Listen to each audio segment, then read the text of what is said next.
this I made challenge. 10, so. Thank you, Alan.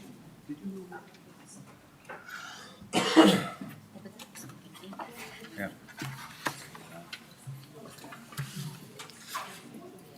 I couldn't be more proud of the parents in this district. Everyone. The opinions are so different from each other. I could not be more proud to be from Danville than I am tonight. Thank you so much. I just had to say it. Thank you. I'm so proud. I'm so proud of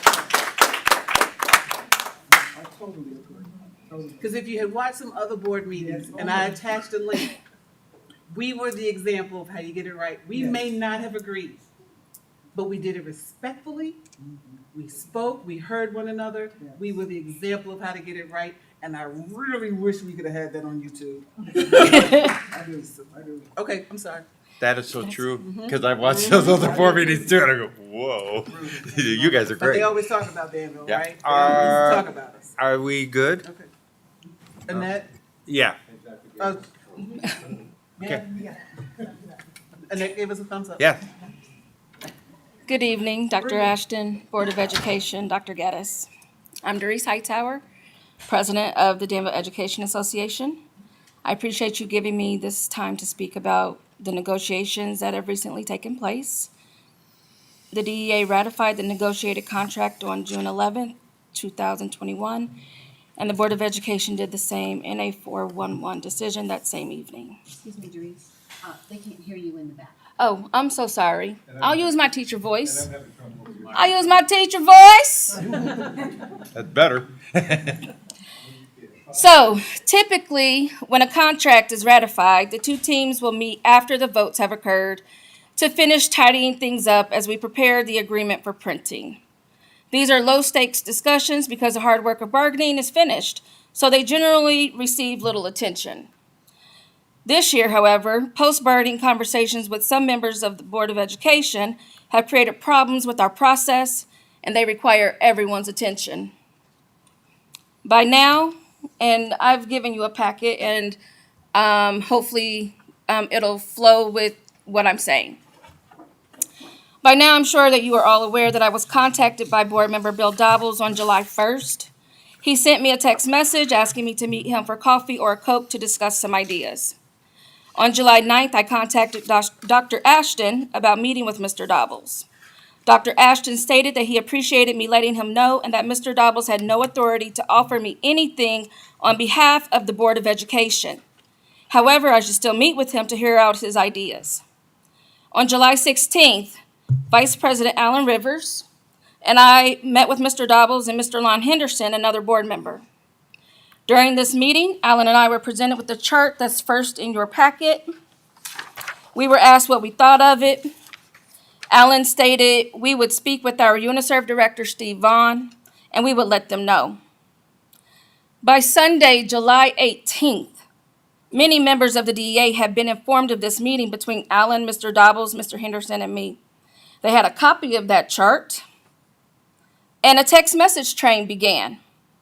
The text message falsely stated that I turned down a pretty sweet deal for the teachers to receive more compensation above what has been ratified. It stated to text me between noon and 6 on Sunday to tell me to get a fair contract, suggesting, I guess, that the ratified contract that gives all bargaining unit members the same increase is not fair. I was contacted by about 16 people. My question for you, Mr. Dobbles and Mr. Henderson, how did these people get that chart? You just gave it to me on Friday. I spoke to no one other than those in a need-to-know position about our meeting, and I only sent the chart to our UNICEF director. Even if you were authorized to bargain on behalf of the board, this would not be acceptable bargaining behavior. As previously stated, I'm not one to bargain in public. I personally feel the relationship between the DEA and District 118 requires trust between us as decision-making partners. In bargaining, we need to trust we can confidentially speak candidly with one another as we work toward an agreement.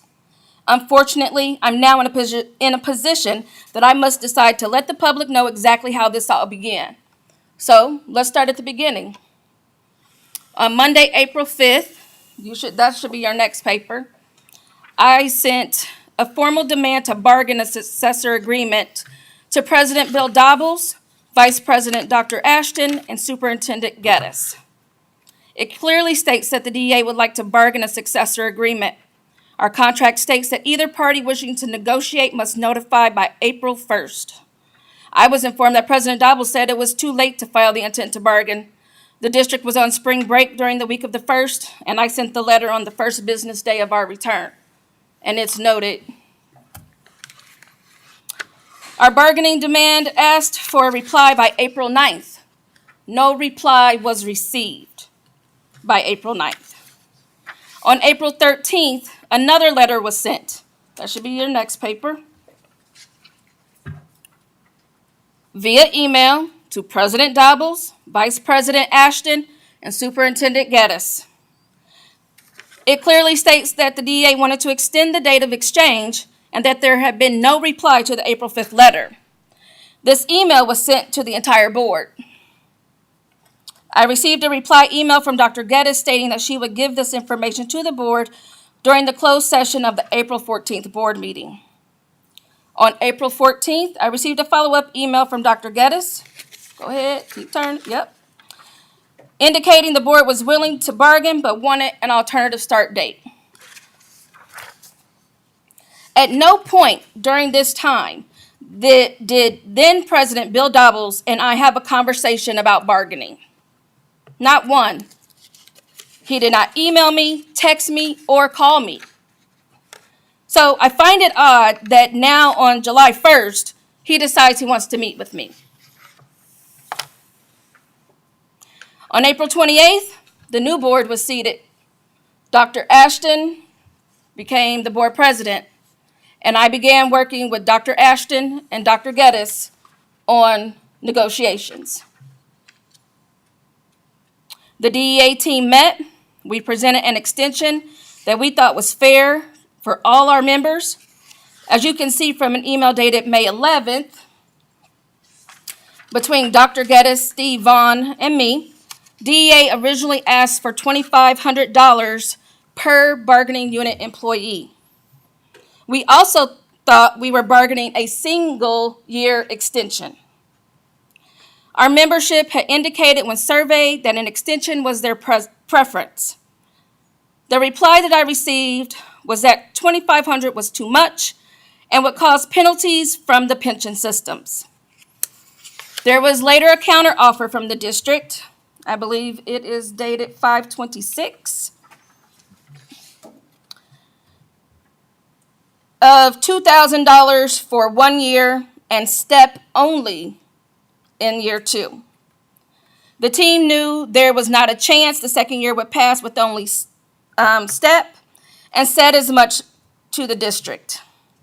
Eventually, we were offered $1 million for the second year, and we split it evenly between all employees covered by the collective bargaining agreement. Due to the amount of this extension, the $2,000 that this board and the DEA ratified, the TAs must work an extra day. They have to go to work before the certified staff because of the penalties that could be incurred. However, there are no penalties and no accelerated payments for the TA's compensation. IMRF, which is the Illinois Municipalities Retirement Fund, unlike TRS, which is the Teachers Retirement System, has exemptions built in to help curb penalties and accelerated payments. With the TAs working the extra day, it qualifies the district for such an exemption. Penalties are the reason Mr. Henderson stated he voted no to the contract extension presented. He has mentioned numerous times that he is a steward of the taxpayers' money. This contract as presented avoids both penalties and accelerated payments. Should this board decide to give DEA more money for the certified staff as presented by Mr. Dobbles and Mr. Henderson, I'll gladly take it.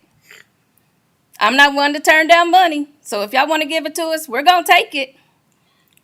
However, given the information that at least 39, if not 54 of our staff members will cost the district millions in penalties from TRS? Is this the best use of district funds?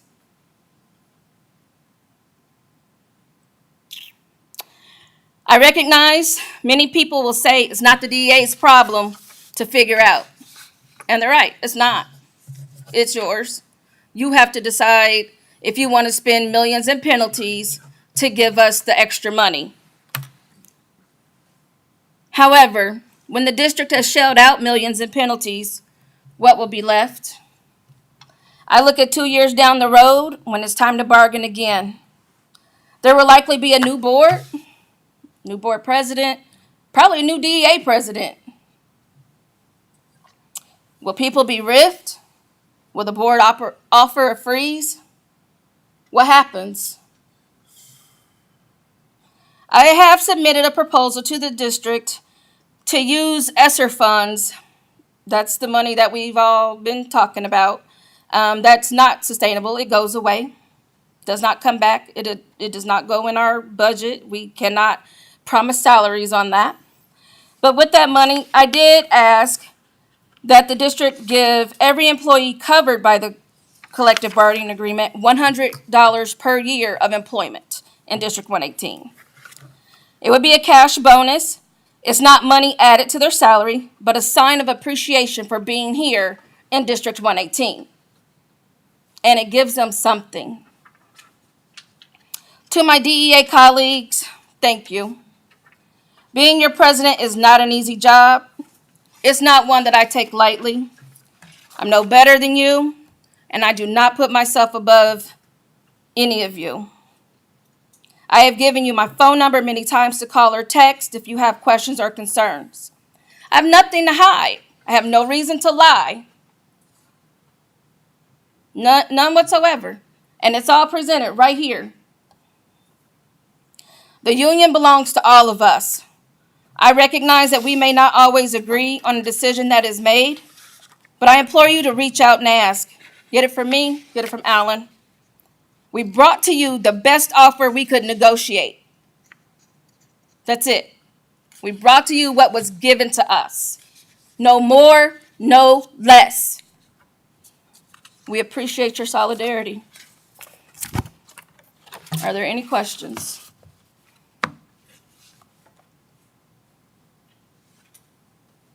Thank you. Thank you.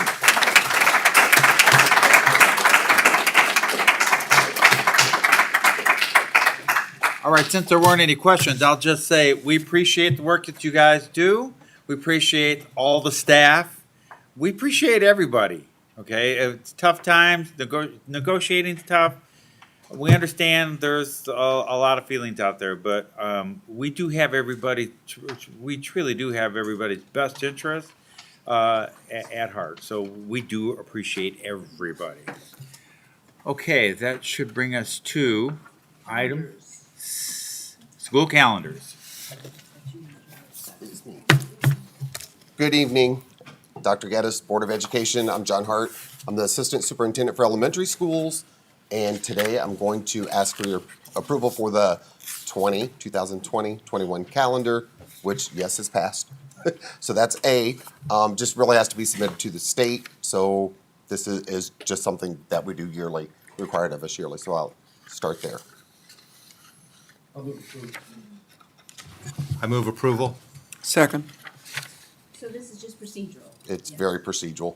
So we're approving the one weather-related The one that's day over. that we already have? That's correct.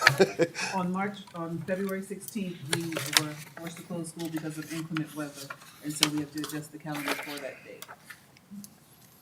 Okay, so we have a motion and a second. Any other questions or discussion? Seeing none. I do have one more question. Yeah, go ahead. When do we approve the newest calendar?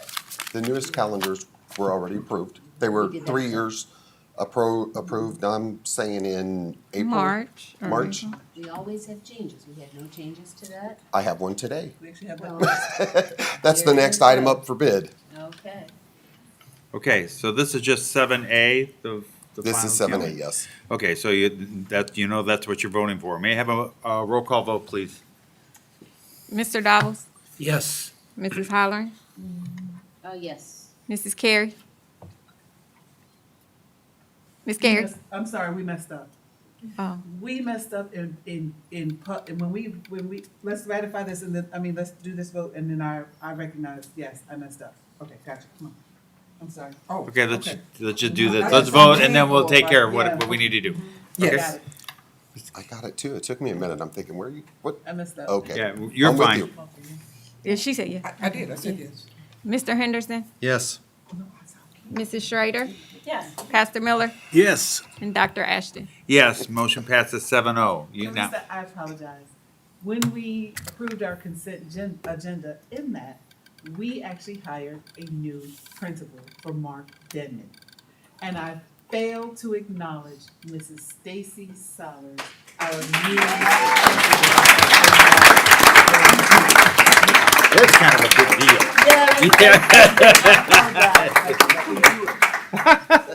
Thank you. I know we are out of order. We were just taken back by Ms. Cherry's comments and got a little emotional back there. And so thank you for fixing that for us. But tonight we have very exciting news with Miss Stacy Sollers up here. Just a quick little background on Miss Sollers.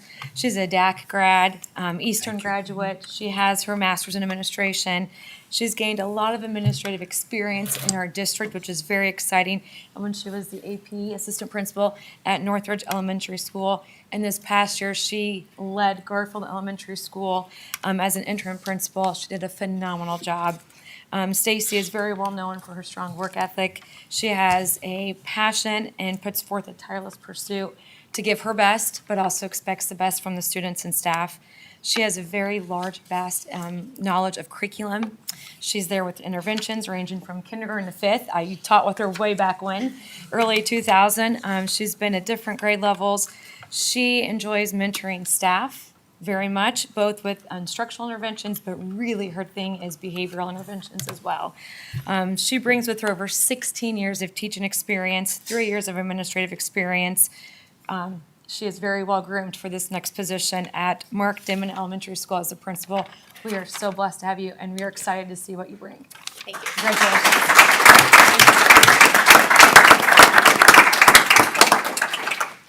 Thank you very much. Good evening, Dr. Geddes and board and District 118 family. I am so excited to be leading Mark Denman Elementary School.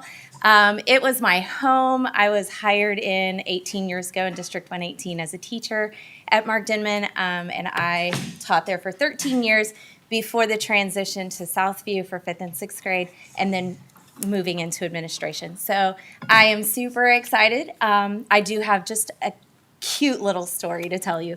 18 years ago when I became a new teacher in District 118, the principal at East Park at the time was Mrs. Val Gilbert. And one day we were at the copy machine and I was talking to her about going on to get my master's degree, and she's like, "Oh, what do you want to do?" And I said, "I want your job." So, it's taken me 18 years, but here I am, and I'm super excited. I appreciate the opportunity and all of the guidance and encouragement that I have received from the District 118 family and administration. And come see us anytime. We'd love to have you. Thank you very much.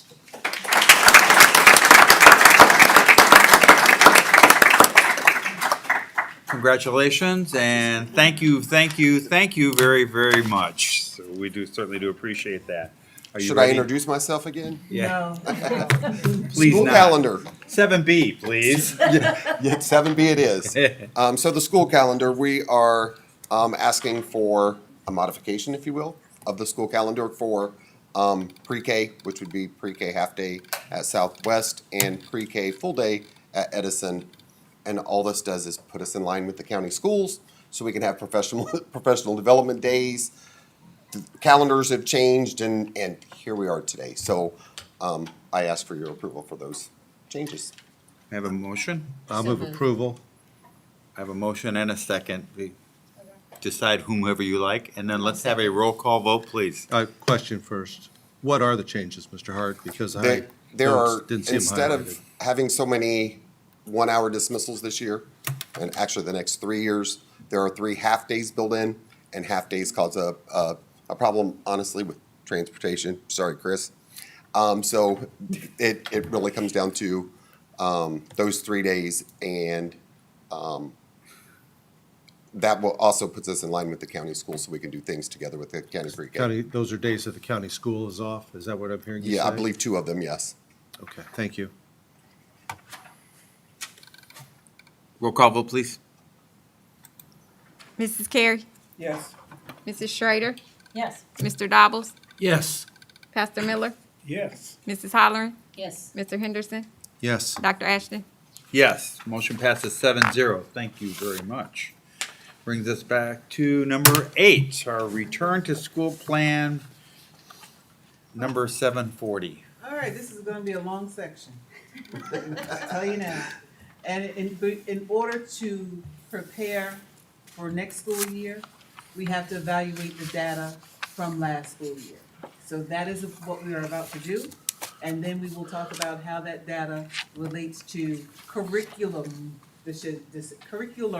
decisions for next school year. So that's what we're about to do right now. Just wanted to kind of warn you guys, like, this young lady, Mary Ellen Button, is going to be the most excited about this section. And she's been given free rein to talk. Great. Good evening, Dr. Ashton, Dr. Geddes, and the board. Yes, I am very excited to be up here to talk about this stuff. I recognize that everyone does not feel the same passion about data and curriculum as I do. So I'm going to try to be as thorough and concise as possible, but also share my passion with you, because what you're going to see tonight represents what all those teachers talked about and how hard they've worked, and the administrators, and simply what everybody's done to get through a pandemic related to data. So we're going to start with data. I love data. I'm not sure why, but I do. Okay, so what we're going to focus on is really how we use data to evaluate student performance, including, I'm reading this to you, this is not what you're supposed to do as a teacher, but I'm going to do it real quick. But not limited to performance on standardized tests, successful completion of the curriculum, attendance, dropout, and graduation rates. And so each of this was a little bit tricky the last year. Some of this data, a lot of this data is missing, so we relied a lot on what we could, exit tickets from the classroom, assessments that teachers gave, conversations that they had with kids. And that's really hard to quantify and give you information on. So, this really small print is all the data that was recognized in that slide. So the first thing is standardized tests. So you guys will understand standardized tests when I say it used to be IGAP, COGAT, or IGAP, IAR, ISAT. It's had lots of names. And it's always our favorite time of year in the spring when we give those tests. So the last 2 years, those tests haven't been given because of the pandemic. We are going to give the IAR in the fall when the students return that we should have given last year. So we'll talk more about that as time comes up. It is a no stakes, other than we are required to give that assessment this year. So it'll give us a good, we probably won't get the data until, I would say, second semester, if we're lucky at that point. The kids will take it again in the spring, and that will be the grade level test that they take. The students did take the SAT last year, but not the year before. The SAT, when I created this slide, the SAT data was not available. I got an email today that the SAT results are out. That takes a lot of time, and they still have to be verified. So that data isn't ready to share with everyone yet. There's a fun word called embargoed, and I don't even know if it's that yet, but that's where we are. Okay, so the next data source that we look at is successful completion of the curriculum, and really that's formative and summative assessments. Two of my favorite words. And the best analogy for this is a formative assessment is when you go to the doctor and they take blood tests and your temperature, and they talk to you, and they kind of get that data, and they say, okay, you know what, you need to stop eating red meat. Or you need to stop eating so much sugar, or you know what, gluten isn't the best for your body. So they get that information and they change what you're doing and see how you improve. That's a formative assessment. So when we do that in education, we assess the kids as they're going along so we can make curricular adjustments to make sure that they're getting the just right fit for education. Okay, then we get summative assessments, and please forgive this ahead of time. It's the autopsy. It's what we look at after we're done with all of the instruction and we really can't fix anything. So those are the summative assessments. And those come at the end of a unit. Those are our IAR tests that we're giving at the beginning and at the end of the year this year. So those assessments are really personalized for the teacher in the class. We do try to get where all of the second graders might take a particular assessment that the teachers have created, or all of the history teachers at the high school. And so they look at that data and kind of determine what is the next best step for the kids. And that data is really hard to quantify on a district level, and especially in the middle of a pandemic. Something that we do look at during a normal school year is something we call student learning objectives, or SLOs. And that's where we have all of that data lined out. The teachers get evaluated on that data, and that would have been something that we could present. SLOs were not functioning last year because of the pandemic. So the next thing we look at is attendance rates, and I'm really excited because I have some data for you. So our attendance rate for 1920 was 93.3%. So we always base last school year on the information that we have from the school year before. So like what we're planning for this next school year that started for Northeast today, so fun, is what we learned through the pandemic last year. So right now, the attendance is not available. The official attendance rate won't be available until September of 2021.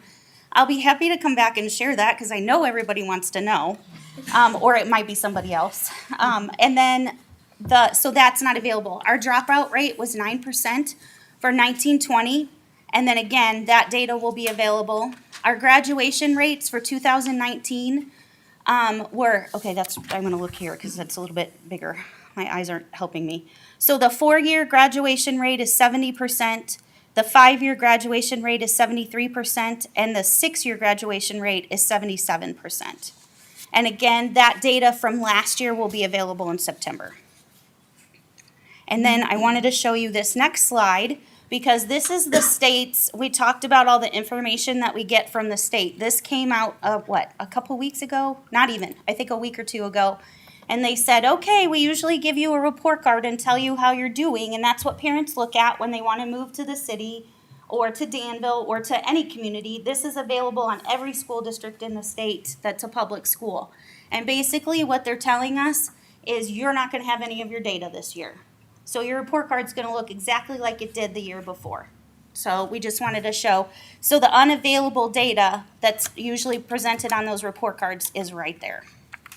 Okay, that's it for the data section. So do you have any questions, or do you want me just to move on to the next part? Okay. Could I interject for just a moment? Yeah. Please? Sure. You know, I am really pleased, make sure my mic's on, really pleased to see that we're talking about this tonight because it just happened that last Monday at the noon Rotary, there was a concern that was addressed to Chief Yates, our police chief, who was speaking to us. And regarding what can be done to make our community more attractive to families, or as Mrs. Schrader has said, how can it become a destination? And a destination district. And it was brought up at the meeting by a realtor that Zillow, which is one of the, I don't know, you call it website or I don't know. Housing whatever. app. Anyway, and other similar websites really rank our school district very low as far as, you know, they look at things like, I don't know, it's 1, 2. And so there was a lot of questions about, well, how do they come up with that? You know, where do those rankings come from? And, you know, I've recognized that, you know, that, and I've said this many times, that the state test scores don't always represent the learning that occurs in our district. It just doesn't. I mean, our boys and girls, I mean, my son went through this district, both of my boys, one's a teacher at the high school, one's now an optometrist. And they weren't very good test takers. So, you know, there's that. But at the same time, we have to recognize that that's how our district is being evaluated and seen. And it's just, you know, one of the main metrics for those websites. And in May of 2020, in preparation for the evaluation for Dr. Geddes at that time, which was unfortunately derailed by a fellow board member, I collected some data from all of the ISB report cards for the past 5 years.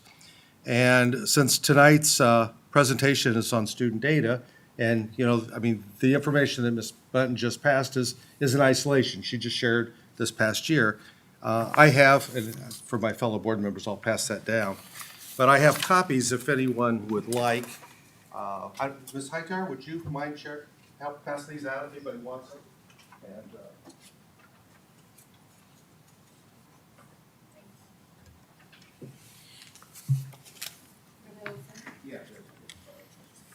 yeah.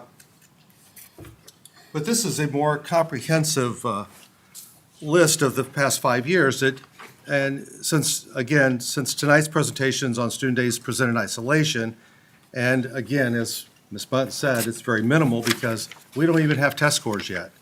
I'm providing this information to you from the past 5 years because I believe it's relevant to her discussion this evening. And like I said, this information is from 2016 to 2020, and it's things that Mrs. Button has looked at all the time. She delves into this all the time, and it gives you, as I believe the next slide talks about the superintendent goals and what she is to meet on. Can we go to that next slide, Mrs. Button? I have it on. We are talking about kids. And, I just want to say to Ms. Button and to Ms. Truax that I know that you are making all the strides possible to see that the necessary resources are given to the teachers, to have professional development, to make sure they have up-to-date materials. And we as a board, administration, and staff need to continue to delve deeper into the situation and evaluate this data to see how we can improve the achievement for our students to meet their goals. So that, as it was mentioned earlier, to meet our mission of every child reaching their fullest potential. So that's a 5-year snapshot. And this information, again, is from the Illinois State report card, and it's also from our ethnicity report here. So thank you again, Ms. Button. Okay, so the next part of what we do after we get the data, we spend a lot of time reviewing what we're doing and making adjustments to it. So the curriculum and instructional review process begins each spring semester prior to the upcoming school year, and by spring I mean January, December. After we get that mid-year data, we've got our beginning of the year data, we have mid-year data, and we start really looking at, okay, what do we need to start making strides with the next school year?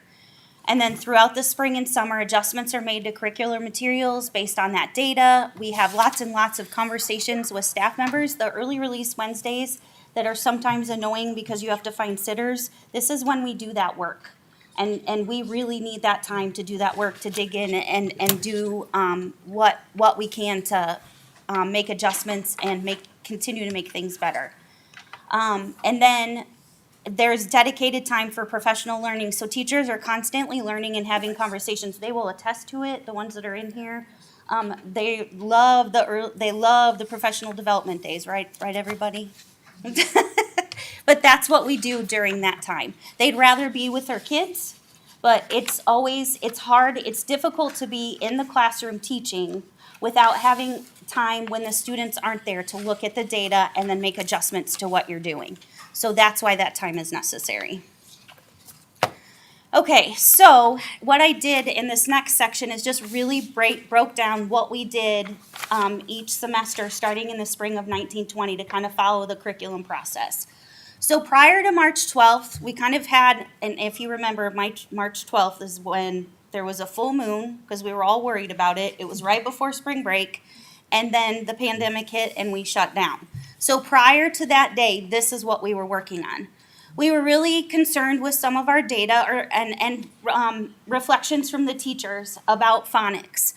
We had adopted a new series in reading in elementary. We really felt like the series was going to be a good fit for us, but any series that you adopt never is the full picture of what you need to do.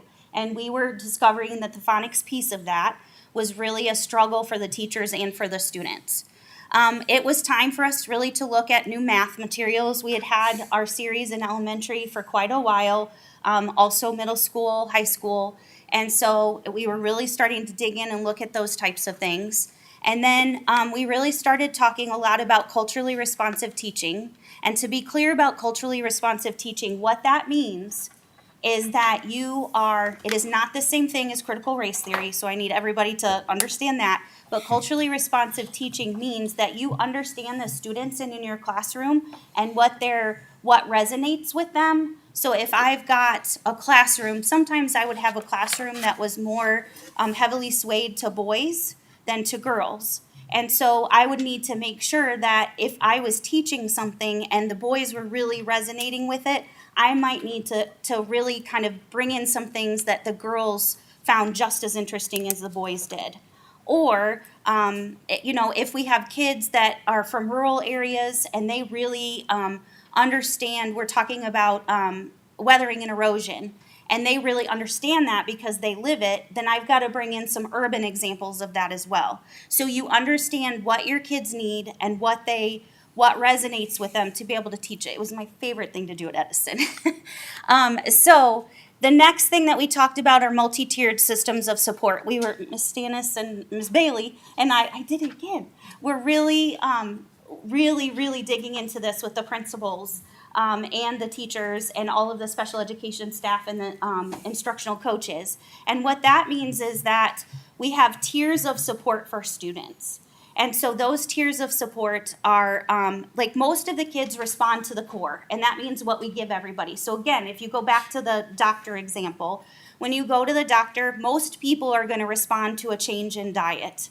And so that's what you want to do first, because that's going to mean the most. You're not asking somebody to take medicine. It can make a big change and a big improvement, and it works with most people. Sometimes a change in diet isn't enough, so they might have to do a change in diet and add some exercise. So that's the next tier. So in the classroom, we give everybody the core, and then if that doesn't resonate with the kids, if that's not meeting the needs, then we add a little extra piece to the kids that need that. Okay, so then going back to the doctor example, you've done the diet, you've done the exercise, but you need medicine. Those things are helping, but they're not helping enough, so you might have to add some medicine to kind of help you out. Or it might be, a supplement of some kind. So you need that third thing to make your body work the way that it needs to. So in the classroom, we do the same thing. We add that third layer of support for kids that the core is not really working as well as we would like for it to. Then we add that intervention piece to kind of bolster the core, and then we add an additional intervention piece. So that's what multi-tiered systems of support work, and not only does that work for academics, it also works for behaviors. Okay, the other thing that we really have been focusing on for several years is K through 12 writing. A lot of the teachers, if you talk to them about SMECANs, their eyes are gonna pop out and they're gonna get really excited because we love our SMECANs ladies that come in and help us. And so we've done a lot of writing with the teachers. That was something that teachers identified as something that they wanted support on. And we do a really nice approach, I think, with that, where the teachers are given all of the support that they need, and they're able to take and pick and choose from that what works best with their students and what works best for them. Finally, one of the most powerful things that I think we have in this district is AVID. Every single kid in the district every single one of our students is able to experience AVID. AVID stands for Advancement via Individual Determination. It's in all of our schools, K to 12. Even some of our pre-K teachers are really great at using those strategies. And then there are groups of students when they get to middle school and high school that do get some targeted extra AVID. And it is one of, I could talk about it all day, so I'm stopping myself right here. If anybody wants to learn more about that, just let me know. But that is, the goal of AVID is to prepare students for any choice that they make beyond high school. So whether that's military, whether that's college, whether that's a trade, they will have the prerequisite skills that they need to be able to tackle those things. It's not necessarily academic skills, other than it's note-taking, how to, looking someone in the eye, how to make a presentation. It's those soft skills that are really important to everyone. So that's what we were focusing on. And then it was March 13th.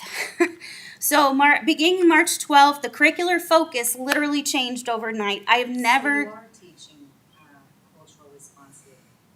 You are teaching cultural No, Where are we at okay, now? no, so there's, and I don't know how much we wanna get into this tonight. Critical race theory is, that's not culturally relevant teaching, means that you understand the students that are in your classroom. And let's say I've got a student that, they You actually really, gave us the example with the boys and the girls. yeah, yeah. Go in and differentiate between critical race theory, which is not taught here in Yeah, K-12 so, schools. yeah, I work for my family and I might sleep and I need to be a teacher and be aware that Right. the student sleeps in the morning because they worked all night supporting me. Yeah, I know, you gave me that example. Right, I mean, Yeah. that's what culturally relevant But then you asked me, teaching, you not, know, you asked me what was, and then what would I do in the situation where that child could not turn in the assignment? Wasn't that what you did? And then they would right, have to have extra time to turn the You would- assignment in no, but because you- mom or dad was working, or it was a single parent, or wasn't that your example? That is something that that you was could one of do. the Right, examples. Miss and I- Jones, I and- take it.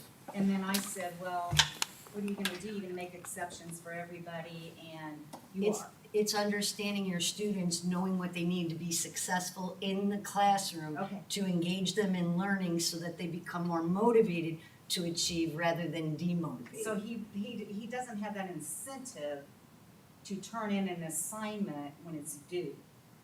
He's gonna get extra time, so how many people are gonna get the extra time?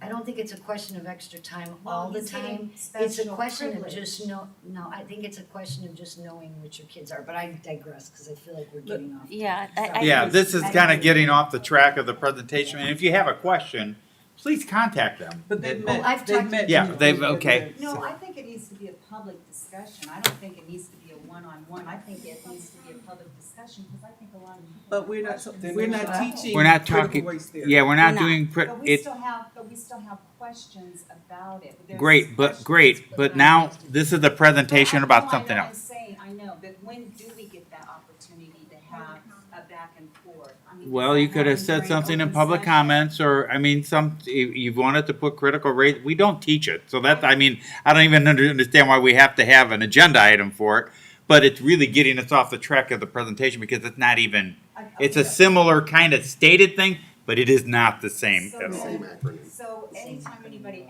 What? asks anybody about it, then it's always a closed, one-on-one. And I understand, but the point is, we have to get, and I don't want to cut you off, but it's not the time, this is not the time to have a critical race theory discussion, When is the time? not now. Okay, so do we come to one of these board meetings, or are you going, how do you, like, if you wanted to address a lot of people, like question and answer like we're doing right now, when do we get that opportunity? When is that time? So that we can all have that dialogue. It would need to be a different types of meeting. Is it like a board meeting, open session thing, or what is? We'll have a discussion, and we'll see what we can do to give you that opportunity. It's not just me. Everybody Yes, needs to everybody. come forward. You means everybody, okay? Okay, but I mean, But for I'll, everyone who asked us a question about critical race theory, Dr. Jacoby and Dr. Hart answered it, every single one of you. And for some of you, you got an hour and a half long meeting. 1.5 hours. But we all need to hear it. But not everybody was asking the question. But we all need to have a public You know what discussion. we can do? Here's the charge. Study I session. would like you to make a YouTube clip so that you can have a conversation about critical race theory and us to upload it. okay, Okay? And Okay. it's back and forth. And then in our It's next back and public forth. comments, if you have comments, we can take your public comments. So then we have to watch a YouTube video, and then we have to come back and have the public comment. What would you like? I want Give us a recommendation. I want a back and forth like we're having right now. Okay, I want if everybody- we can do Study that for you, session. we can do it right now. I We can't- know, I'm asking you. We will when. figure it out. Well, my question is, are you only asking about critical race theory? Or are you asking about what she's talking about, culture? It's part of the curriculum. No, Not critical critical race race theory theory. is not. It's not anywhere. Okay. University That's level. what you keep saying. Yeah, it's only at the university I know, level. I know, I've heard it, but a lot of people don't really believe that.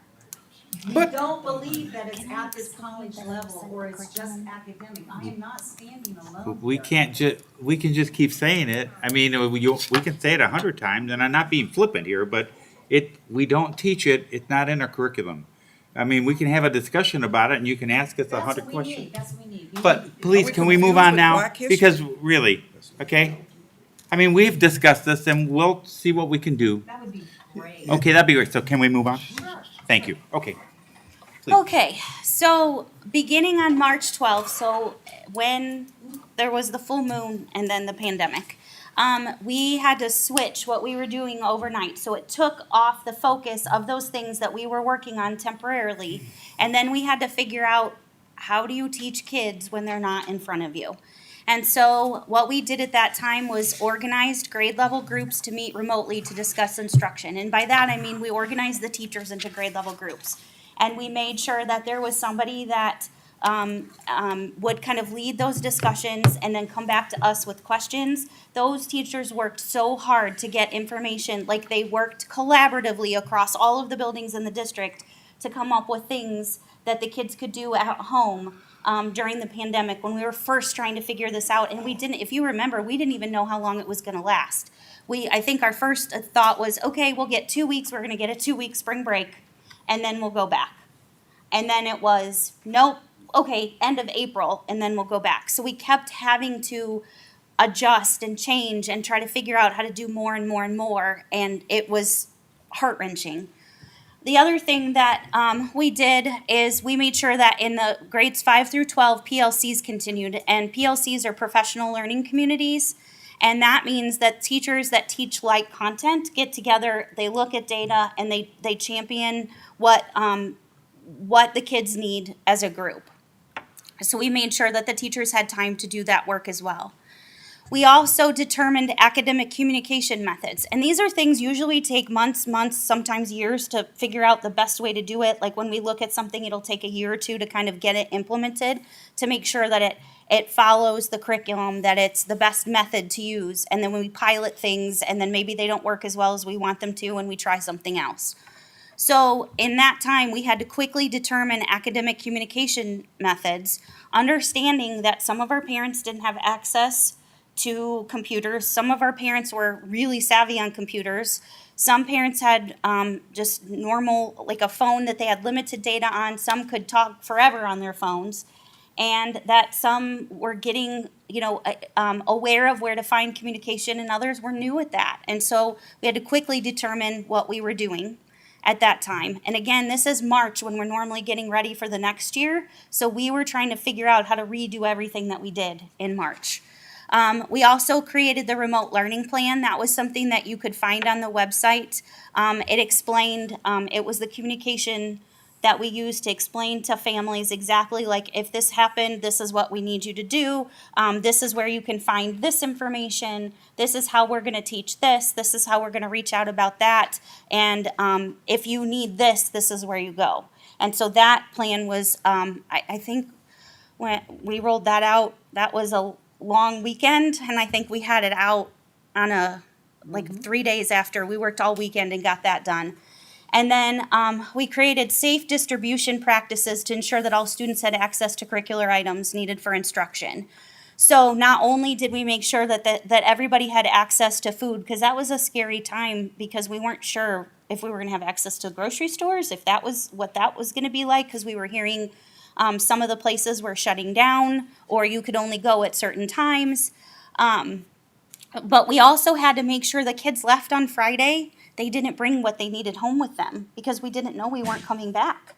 So they didn't have their textbooks. They may not have brought their reading books home with them. They didn't have pens or pencils, crayons, those things that we use to teach.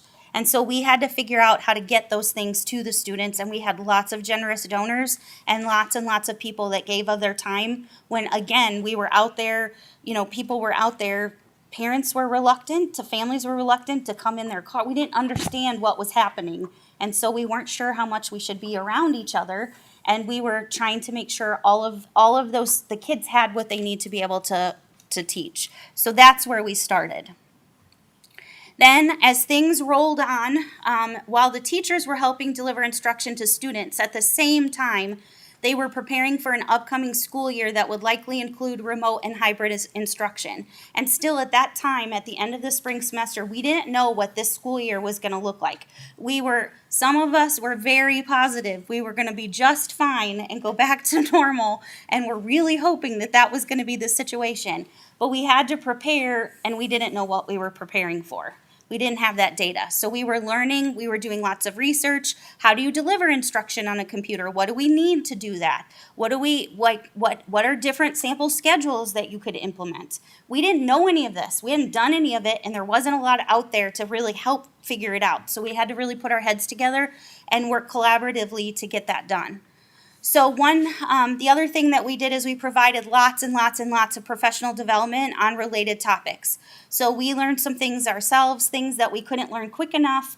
We brought in experts from other areas, and we inundated our staff with everything that we could think of to help them, and they grasped onto it, and really it was impressive what they did. One of the things that we did was started this s'more. So, that is not it. I don't know. I'm going to just go back. Okay, I apologize it may have, okay. Anyway, Letha Reeves over there helped us create the s'more, and she gets that out every week. So I send her all of the information that needs to be on there. We have guest s'mores where people come in, and what it is a lovely electronic newsletter, and it updates the staff each week and gives them opportunities for professional development. It gives them resources that they can use, and we try to put like an encouraging message in there as well. So those go out each week, and the nice thing about them as well is that the teachers can go back and look at previous s'mores to get to all of that data or information. Then we developed virtual summer school. So we knew we needed to offer summer school because our school year was interrupted. And so at the same time that all this was going on, we developed a virtual summer school. We had never done this before. We didn't know what it looked like. We weren't really sure how to do it, but we dove in. The parents and the families were great. The students responded, the staff responded, and we figured it out, and we did virtual summer school. And there I have some coordinators that are really helpful to me, and I would be remiss if I didn't mention them. Angela Wilson, Steve, I'm going to go blank on names because this is my panic, is I'm always going to forget somebody's name when I'm up here.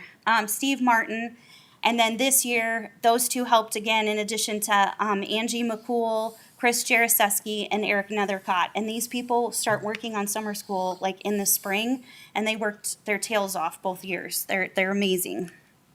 Okay. So then came summer of 2020. So all of that stuff that we just talked about happened between March and the end of May. So this is what happened after May. So we do something called open gyms. Some of you probably are very familiar with an open gym as it relates to athletics. My husband is very involved with athletics at DAC, and so open gyms are when you come in and you get to use the facility that you normally practice at, but you get to practice on what you need. So what we did is we've done this for a couple years. We open up our building. Last year we did it virtually, but we open up our building across the street, and the teachers can come in once or twice a week. This year we've done twice a week. And we have as much support there as we can, coaching, materials. They have access to everything, and we are there to answer questions, and they get prepared for the next school year. And so it's quite a popular thing, and we figured out how to do that virtually last year. We continued to give professional development throughout the summer. AVID was huge with what they were able to provide for us. It was overnight. They had resources ready on teaching digitally that we were able to capitalize on. They provided free professional development to us that everybody was able to participate in if they so chose. And then we also utilized our own district staff. We had some experts, some expert teachers and instructional support staff that came out, like they just stepped forward and started helping other staff and became real leaders when they may have been quiet before. So it was so neat to see that happen. And then when we had holes that we couldn't fill, we utilized companies to help us. We also created a virtual instruction committee. That's what we do when we're trying to figure out how to move forward with something. We always get committees together to get as many voices. Those include our computer resource people, and those are staff members that are teachers. They're in the classroom, but they also help other teachers with utilizing technology. We lead teachers, which are unit leaders, division leaders. And then we readied the entire district to utilize Google Classroom. The things that I can do with Google now that I couldn't do a year ago are amazing. It's been fantastic. And what I'm really excited about is I showed the principal, did this the other day. They put up with me. I don't know why, but they do. We can do tabs now, so we can save things at the top of our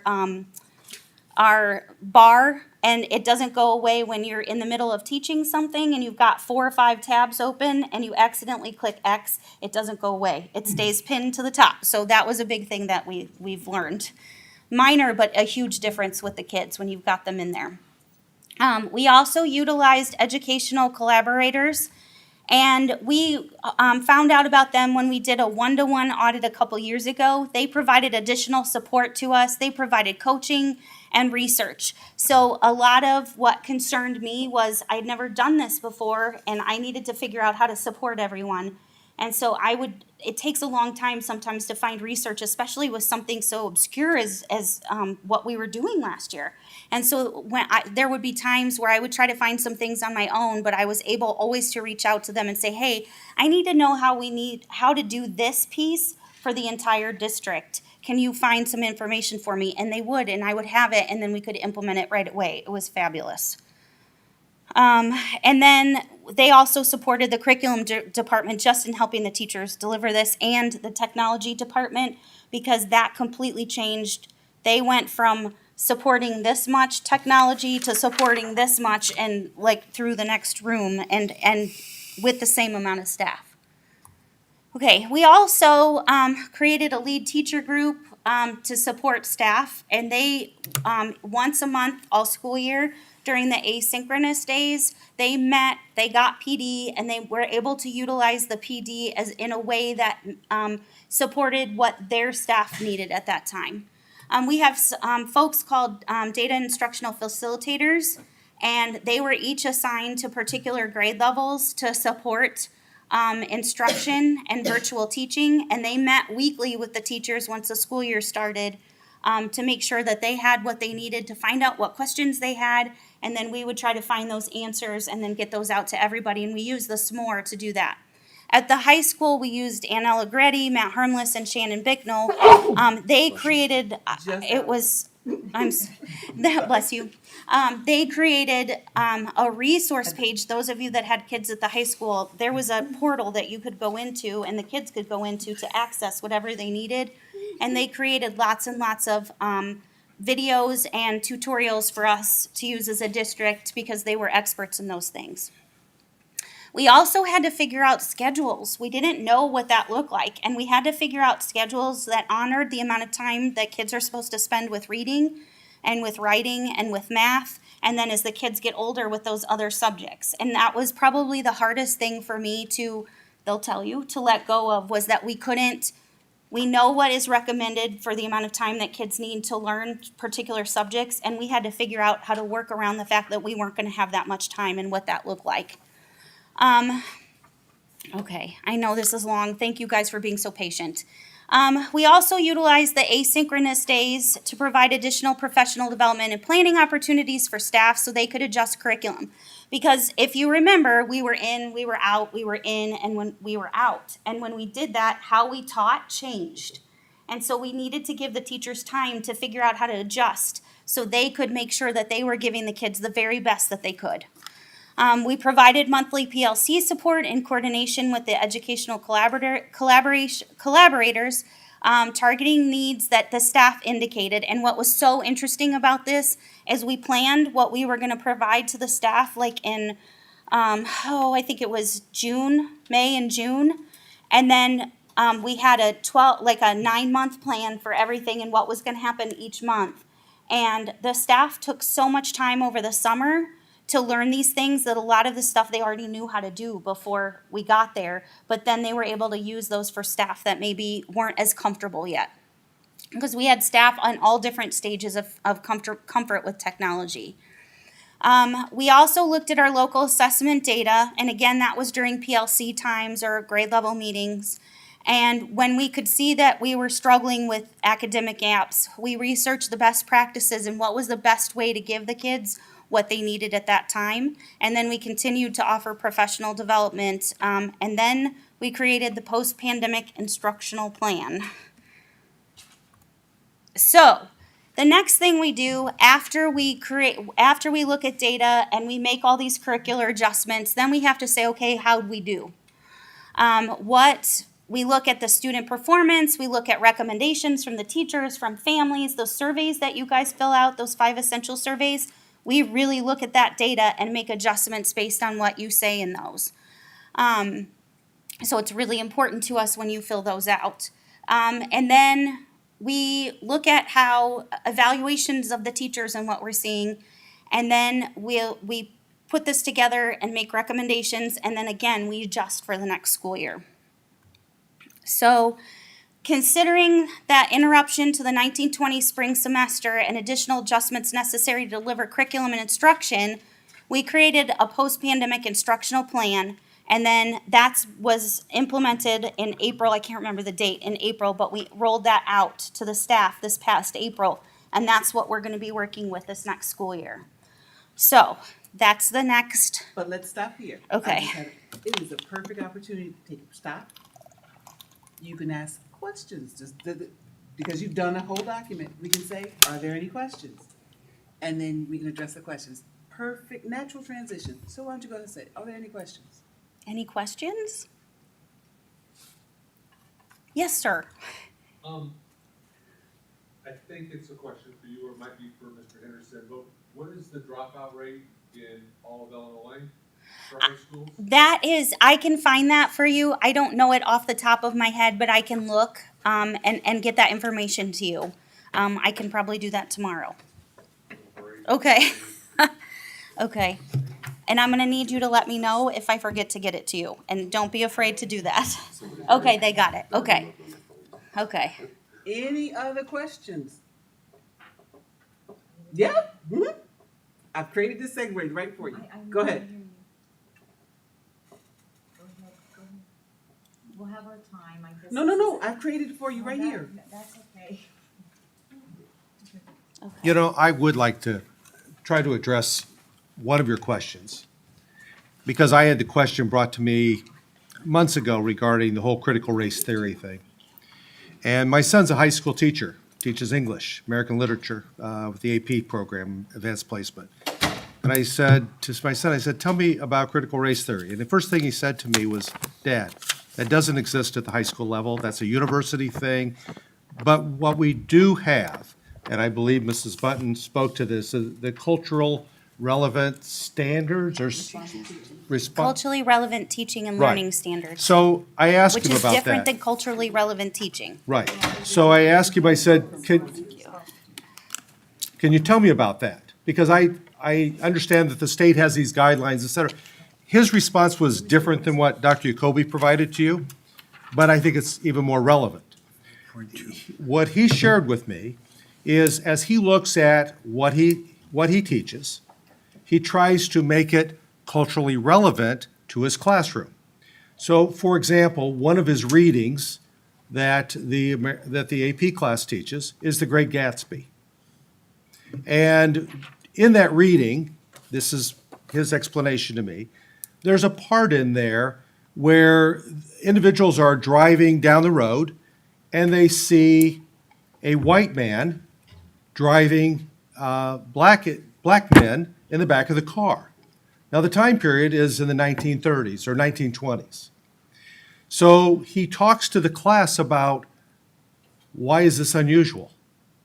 Why is this different? Thinking about the time that this occurred. So that's how he incorporates the cultural relevance into his studies, into the curriculum, so that the children do some critical thinking and think about, what's the difference? Well, gosh, that's really would have been against the cultural standards of that time. Typically, it was a black man that would be chauffeuring people, not a white man. he also gave me the example of, they also read the, okay, now Mrs. Button, you might have to help me. It's either "We the people" to form a more, anyway, about all men are created equal. Is that the Constitution or Declaration? I'm sorry, I think it's Constitution, right? Preamble, the preamble. Preamble. So they read the preamble. So when he gets to that part about all men created equal, I know, I just blew it, my kid's gonna be angry with me. But it was written in 1776, okay, in the 1700s. So were all men created equal? Was it men? Was it women? I mean, what does men refer to? Well, it referred to white men. Didn't refer to anybody else. Women didn't have a right to vote. They didn't have a say. He talked about, the slaves, the indentured servants, all of those things. So that's how he incorporates that into the curriculum. And I hope that gives you a different perspective of it, but it helped me. So anyway, I'll stop with that. Okay, are we ready to go on to the next section? Oh, there's more? There is more. I know. She said I was gonna talk a lot today. I do appreciate your patience. I know that this is not everyone's love. Okay, so then we created the post-pandemic instructional plan, lovingly known as the PIP plan. So in April, what we did, we worked a lot with the Regional Office of Education, and they were able to provide some support to us because there's not, in our office Wait, and, hold on, madam. I'm okay. sorry. A couple of us would like to take A bathroom break? 5-minute break. Okay, I hope it's not my presentation. It's my kidney. Okay. But I also have, she's lost out in the hallway. Skip, can you help her, please? Yeah, there you go. Dr. Ashley, would you be okay with the 5-minute break? I have no problems. The board would like to take a 5-minute break, but let's try to keep it to 5. Okay, so everybody, go fast. As soon as 7 of you are back here, we'll reconvene. 4 point, My feet are killing 4 me. point something It's the cute shoes. is the Illinois dropout rate. Let's refocus. Our job 4.2 is teaching and learning. We of have to 2019. tackle this, albeit lengthy. I know. We do. Chicago Public School was higher. CPS is higher. You may, I don't know if I'll answer. What do you think? I don't think it matters. But did it help? Yes. What my thing is. Hi. once we- Hi, I was just checking to see how much time I got left on here. Are you saying I'm a bit windy? No, seemed I didn't have much time on here to begin with. Oh, 2 more minutes. Yeah, Oh, she that's got it, okay. 'cause I That was didn't have making to me apply nervous. for hers. There you go. Okay. Now you don't have to be nervous. Yeah. That was so many phone calls, so many conversations. Interesting stuff. It's a long report, but it is interesting. what Thank you're you. I appreciate that. I love my job. Oh, no, this is what helped. I have been called half-truth, liar, or whatever. I don't know how many times I can slice it, dice it, Doing a nice job. say it. Got a lot of information to No, give. I just got tired of How did the Sleepy Creek thing? Oh, it was fun. We had a good time. Mm-hmm. Yes. I'm gonna try not to take some. For you, anything. For you, anything, buddy. I can't believe they sent you back here. You were out doing I know. free. I misspelled Sandy Wallace's name this morning in the murder story on our site. Oh, no. I'll go make you a copy. All right, thank you. Hi. About 2 more hours to go. I know. I think I really need to go to the bathroom, but I'm gonna have to wait. You better go to the bathroom. I know. I just probably shared that with the entire world. How are you doing? Good. How are the kids?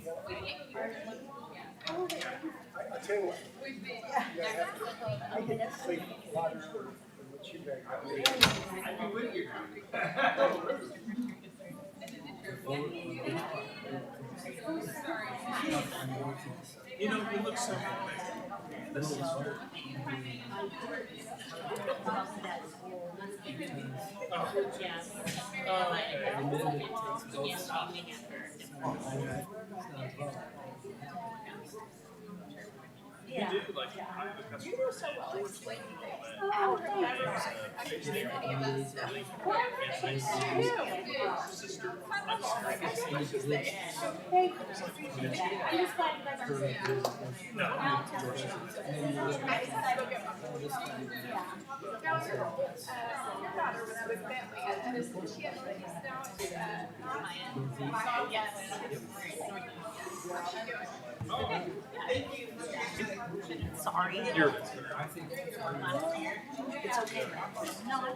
And remember, and this is what you do.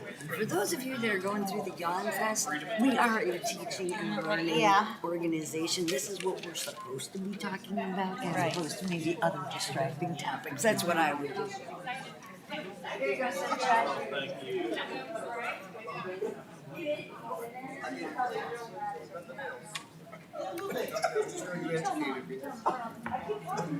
I know.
Pepsi, my friend.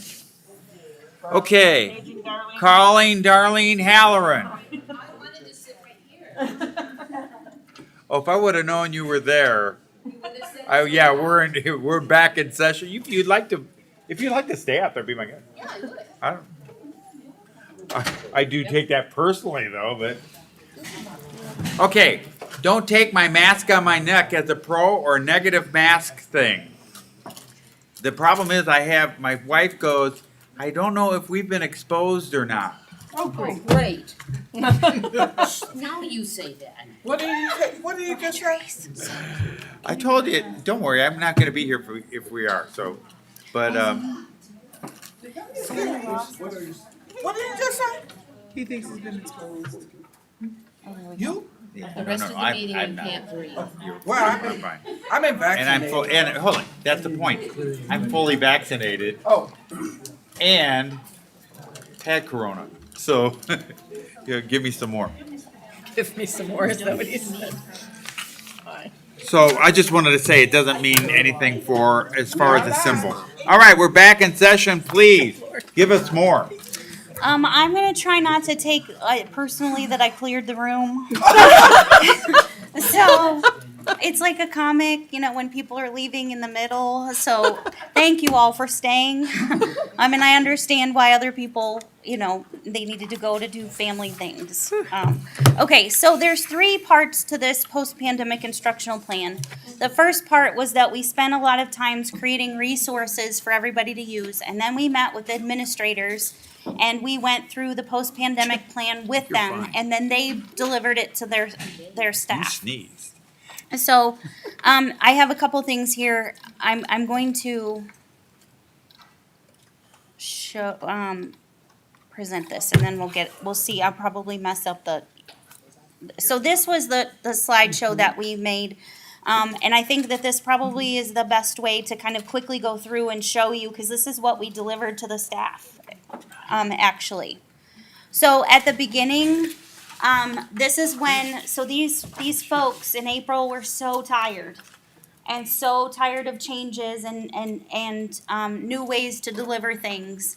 And we were giving them, okay, we need to start, we know you're tired. We know that this is exhausting, but we've got to start talking about next year, and this was in April. And so we wanted them to know that we know what they've done. And so we started out with this slide, and the principals were able to take this slideshow and make it their own. So some of them moved this slide, they focused on other things, but this is the message that we wanted to share with the staff to let them know that they were appreciated. Okay, so what we were trying to do, what we want to do this upcoming school year, this is what we're hoping that you'll see, we're planning for you to see, and apparently it's disappearing. So, maybe I'm just not gonna take that personally either. Okay, we will provide just-in-time and just-right instruction for all students that meets their academic and social-emotional needs. The first instinct that we all had was, okay, our year was interrupted, so with our 4th graders, we're gonna start introducing that really important 3rd grade curriculum that we're not sure that they all had. And that was our first instinct. So we researched a lot to find out, okay, is that what we should do? And we found out that's not what we should do.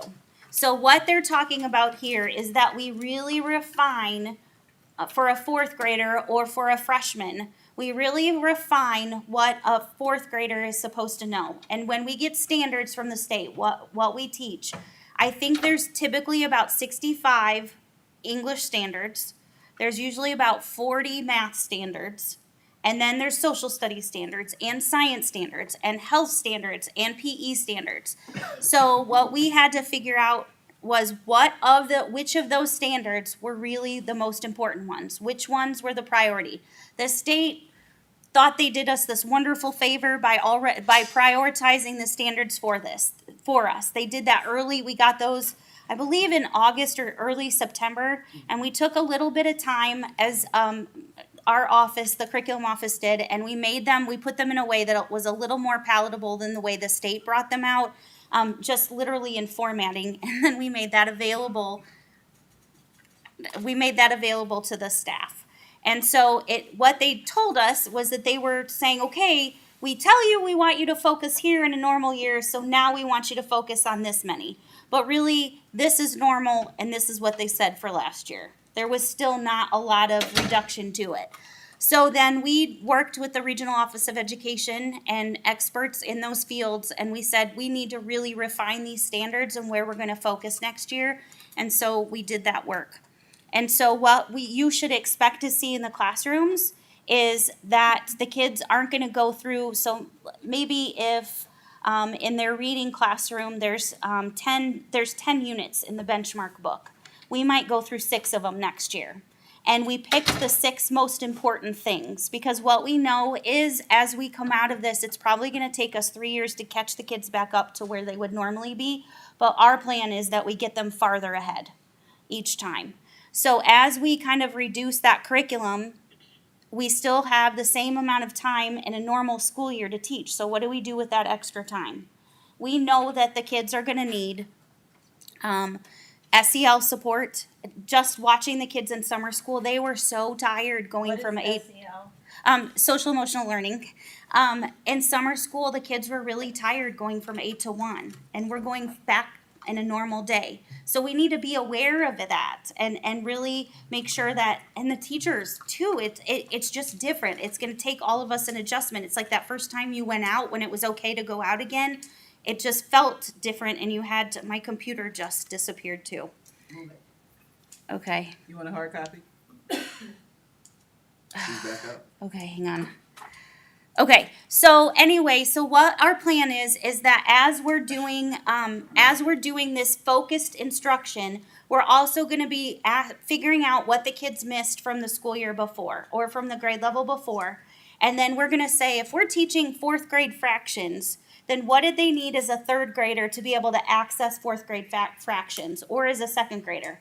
We'll give the kids an assessment that'll kind of help us determine that, and then we'll embed that into that lesson. And this is really tricky.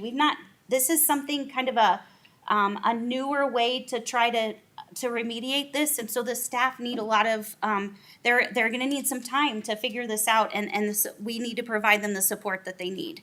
And then we also built in time, so at the beginning of the school year, we could teach routines and procedures again. What does it look like when you're in the hallway? What does it look like when you're in the classroom? Where do I get a pencil if I don't have one? Who do I go to if I need support with this? And how do we have conversations? We have a lot of kids that didn't see other kids for a whole year. So how do you have a conversation with another student? How do you have a conversation with the teacher? How does a teacher have a conversation with a student? And so we're going to spend some time teaching those things and getting the kids excited to be back at school.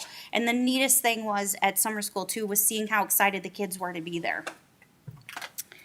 Okay, so why do we think that this was the best way to kind of handle it is because we want to make sure because we don't have the data that we normally have, we're not 100% sure of who mastered what to the extent that we normally would be. So we don't want to go back and assume that every kid needs to go back and redo the grade level from last year. That's not what's best for the kids. We want to give them the grade level that they're supposed to be in and the support that they need to access that grade level content. Okay, so this is one of my favorite charts, and I think maybe I'm the only one that likes this. But basically what this shows you is normally in a school year with a red X, if this were a 3rd grade classroom, this is what we were all kind of thinking, back in November, December, that this is what we were going to have to do this school year. In a 3rd grade classroom, I'm going to start teaching, this is really important, 2nd grade material. So I'm just going to start my year teaching 2nd grade skills, and then about November, I'll start hitting 3rd grade skills. And no, that's not the best way to do it. We're going to start teaching 3rd grade skills with 3rd graders, but then anybody that can't access that because they don't quite have it, we're going to give them small group time or an intervention or a mini lesson on the skill that they need to get to that 3rd grade skill. So that's what that looks like. So as we're teaching 3rd grade, we're supporting with 2nd grade skills. Okay. And then we're not going to clump all of the information together. We're going to kind of sprinkle in the interventions that the kids need every time that we teach something new, we're gonna provide them the support that they need instead of clumping it all together at the beginning. So it's just another visual representation of saying the same thing. Okay, and then we knew that this was gonna take a lot of time, so we asked the schools to create timelines to get this work done. And then what we wanted at the end was something that I love our scope and sequences. This is what the board approves. This is the curriculum. When you want to know what we're teaching, this is what we provide to families. This is what the teachers start with. It basically says scope means what we're teaching, the breadth of what we're teaching, and the order that we're teaching it in. Then we have pacing guides. How much time should we take with each subject? Understanding that maybe with our learners in our classrooms, we may have to adjust that pace. We should adjust that pace for the kids that are in our room. And then curriculum maps that are responsive to student learning needs. So if a student doesn't know this, or a student is struggling with this, what do we do? And okay, what if I have a kid that comes in and they know all of this? What do I do?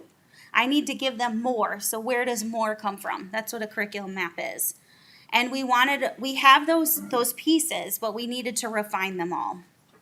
And we wanted to make sure that the class is embedded, and that's what we meant by reducing the priority, really getting down to a set of priority standards, was that the teachers had time to really do some reteaching and support for students as they need it.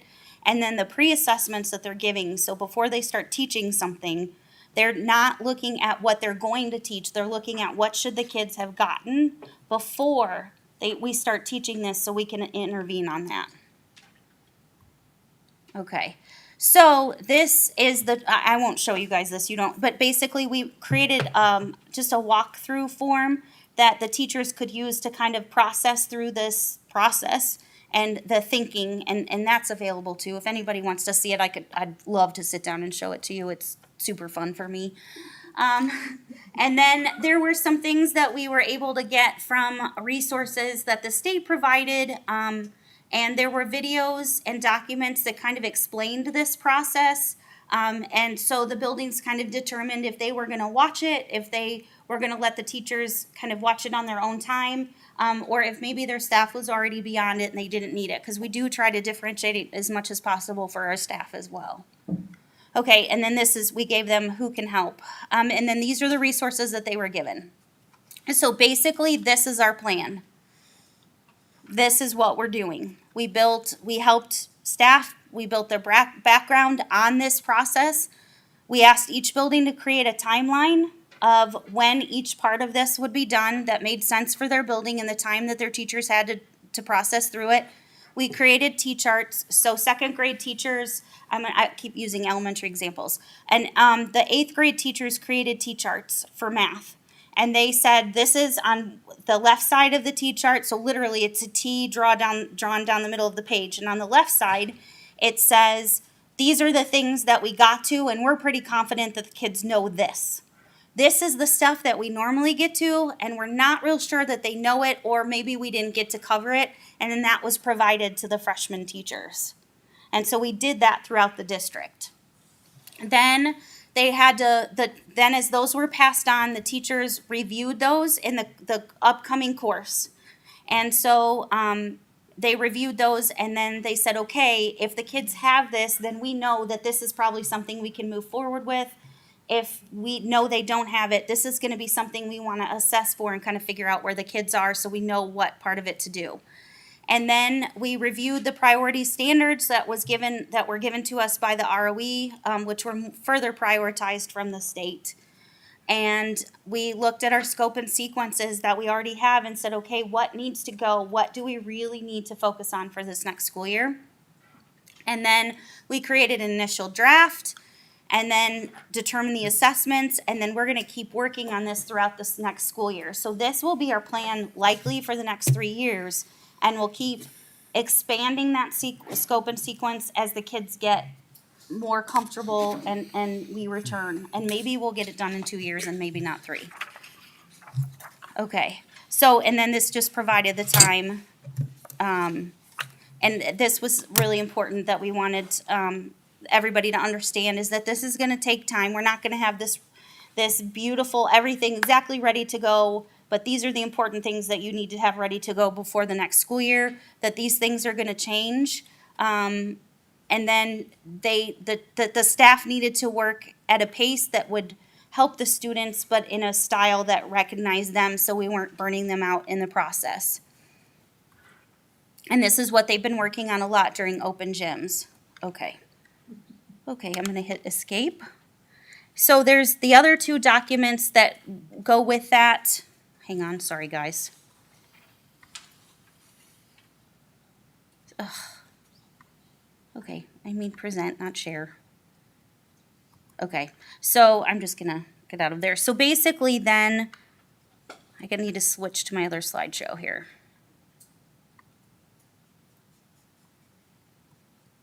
Okay, so while we were doing all of that, we also made some adjustments, and those of you that have elementary teachers, they are so excited about letters, and this addressed the phonics issue that we talked about earlier. So they even did this on top of everything. The letters training that the teachers are doing, it typically takes 2 years to get all the way through it, and we have over 100 teachers that are participating in it, and most of them have gotten it done in 3 months because they are so passionate about what they're learning. And this is the part that will really address the phonics issues that or the phonics concerns that they have. We're also piloting a new math series. Again, teachers seem to be very excited about it. It was, it's not going in all of the classrooms yet next year, but we're gonna pilot it, and we have a large group piloting it, and we'll see how that works. And if we find it successful, then we'll be back to ask for adoption. These were both board approved earlier this year.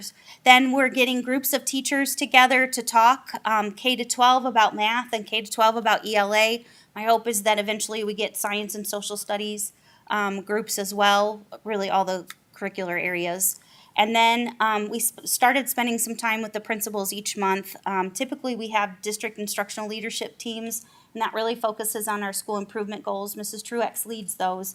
And we realized at that time that we also needed to spend some time with the principals too on instruction, because it was gonna look so different than what we normally did. And so we added an additional meeting with them, and we really processed through a lot of this work. So that's in addition to what else we were doing. So that was how we took the data, what we did when we recognized that the curriculum needed to change, what those changes were, and then how we implemented it. So I am done. Do you guys have any questions? And thank you for staying awake and staying. It really means a lot to me. Thanks. No, I didn't need that. Mrs. Butt, you did a great job taking a massive amount of information and making it digestible. Thank you. Well, I appreciate that. And engaging. I work with a lot of really fabulous people, and it makes my job really easy. So I appreciate all of them. Great. I just have one comment, Mrs. Bunton.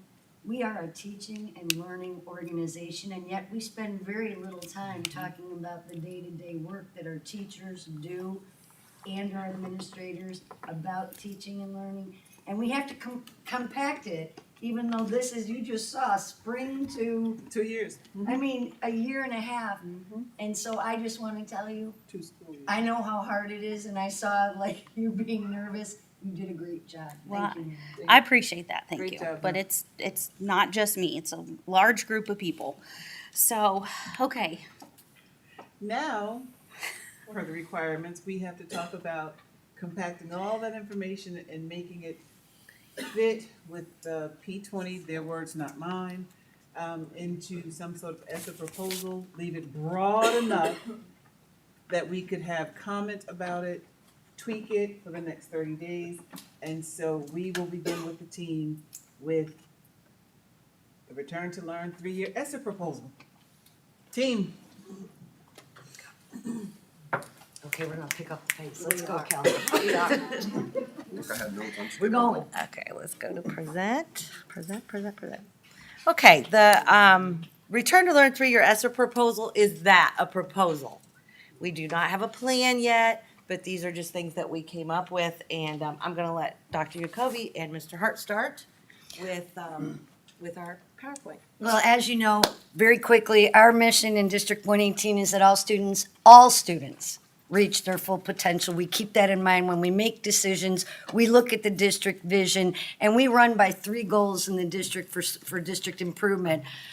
We always look at continuous improvement. We look at a lot of data. We say, where are we doing well and where do we really need to work harder at?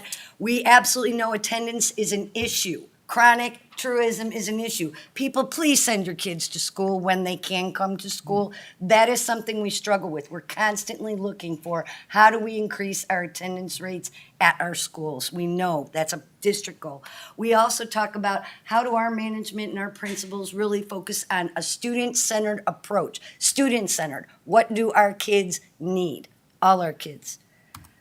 Obviously, our priorities, we want to maximize learning and make sure that we look at areas that support them physically, social, emotionally, educationally, the whole child. You've heard Dr. Geddes say it over and over again, whole child. 4 big areas when we look at ESSER funding, all the things Mary Ellen talked about in the curriculum, and it boiled down to health, college and career readiness, equity, and then other big district, big ideas. And these are not just discussions among our team. They're discussions you guys have had at a board level. They're discussions that parents have given us through the 5 Essentials survey and said, you really need to think about this. You should be talking about this.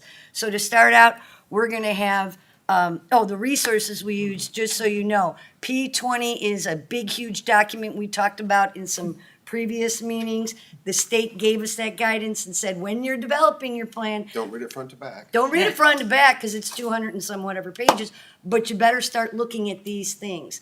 The good news is they were things we were already looking at and considering. So some of them tied beautifully, others were eye openers, but these are primarily the chapters. So when we go through this presentation quickly, you'll see that we did a cross reference, and a lot of that is for Kelly over here, who, as she wordsmiths the grant, and for us as we develop what are going to be our monitoring tools, how will we know we're meeting our goals when we actually start all this work. That's why we have a cross reference. These are all the pieces, as I said, the data that we used when we looked at this, and now the funding. Kelly. Okay, With so, the money. yeah, with the money. They're here to present. With the funding, all of the things in this proposal, they're not just ESSER. They also, you can see, include Title 1, 2, 3, 4, Illinois Empower, Preschool for All expansion, district funds. I put on there, obviously, ESSER 2, 14 million. That grant has been submitted, but there are always amendments, and those funds are available through September 30th. The American Rescue Plan, local educational agencies, that's ESSER 3. We thought we were getting 31 million, we got $32.2 million. The funds are available through September 30th, 2024. We received an additional $736,000. That's where it went from 31 to 32. It was called ESSER 3 State Set Aside. So the state, I was worried, would make it a separate grant. They didn't. They put it into ESSER 3. But it has requirements. $526,000 has to be spent on learning loss, and then $105,000 for summer enrichment and $105,000 for after-school programs. That's just in that $700,000. In the $30 million, we still are required to do 20%. 20% on learning loss. So you'll see that as we go through. Okay. Oh, I went the wrong way. Molly. Okay, so obviously I have the health section. I always get drug into that piece, but health is both mental and physical health of our students and staff. And I think that the part that I was excited about, as we look through the P20 document as a resource and all the other things, these are a lot of the things we've already been championing that we already kind of had on the horizon. So, we want to look at removing those barriers of our students not being able to be in school, whether they're physical or mental health barriers, removing or financial. With the idea of increasing student attendance, getting them compliant quickly, and keeping them there in the building. And so these are kind of the things. I don't want to read them to you. So this first one is more the physical health piece, nurses, dental things, telehealth options, and the big one, the on-site district health clinic. I think that's the big one. And can we say, Molly, we set this up, as you can see, with measures and Oh, metrics. yes. Okay, so the And I measures, forgot to say that. yeah, so the measures are the things that we would be proposing. These are the big ideas that we would do as action. And then how would we measure whether these things are successful or not? Because that was a big thing for me on the metrics, because we have grant reports that are due, and when the grant reports are due, we have to say, okay, we spent this much money, what results did we get from it? So the monitoring piece is huge for me, and I push that a lot. So that's why the metrics piece is there. This slide focuses more on student mental health and social emotional learning. These are things that, like I said, we're already driving forward with and we already recognize, hoping that we can boost them and focus on giving the staff the resources they need to and the knowledge that they need to support students. Students, it can't always be mental health professionals. First of all, there's a complete lack of them. Second of all, our students are with teachers most of the time, and so they need the resources in their back pocket to be able to support those kids. And then identifying the students that need the support, and so that it's kind of a twofold approach. And the last one is recognizing that compassion fatigue is a real thing and that our staff also need support. And hoping that helping support our staff with employee assistance program, the wellness things for them leads to better attendance for them, which also leads to better outcomes academically for students as well. Any questions on the health portion? We'll get them at the end. Okay. Then I don't know who's next, Mary Ellen? Yeah, yes, Oh, I'm back to back. Yeah. Yes, and it's long, but I'm gonna go fast. Okay, so what I'm gonna ask that you do, this is a strategy that we use in the classroom. It is an AVID strategy. I'm gonna ask that you go ahead and just look at the slide. I'm gonna give you some time, and then if you have a question, to please ask it, and I might highlight one or two things. So go ahead.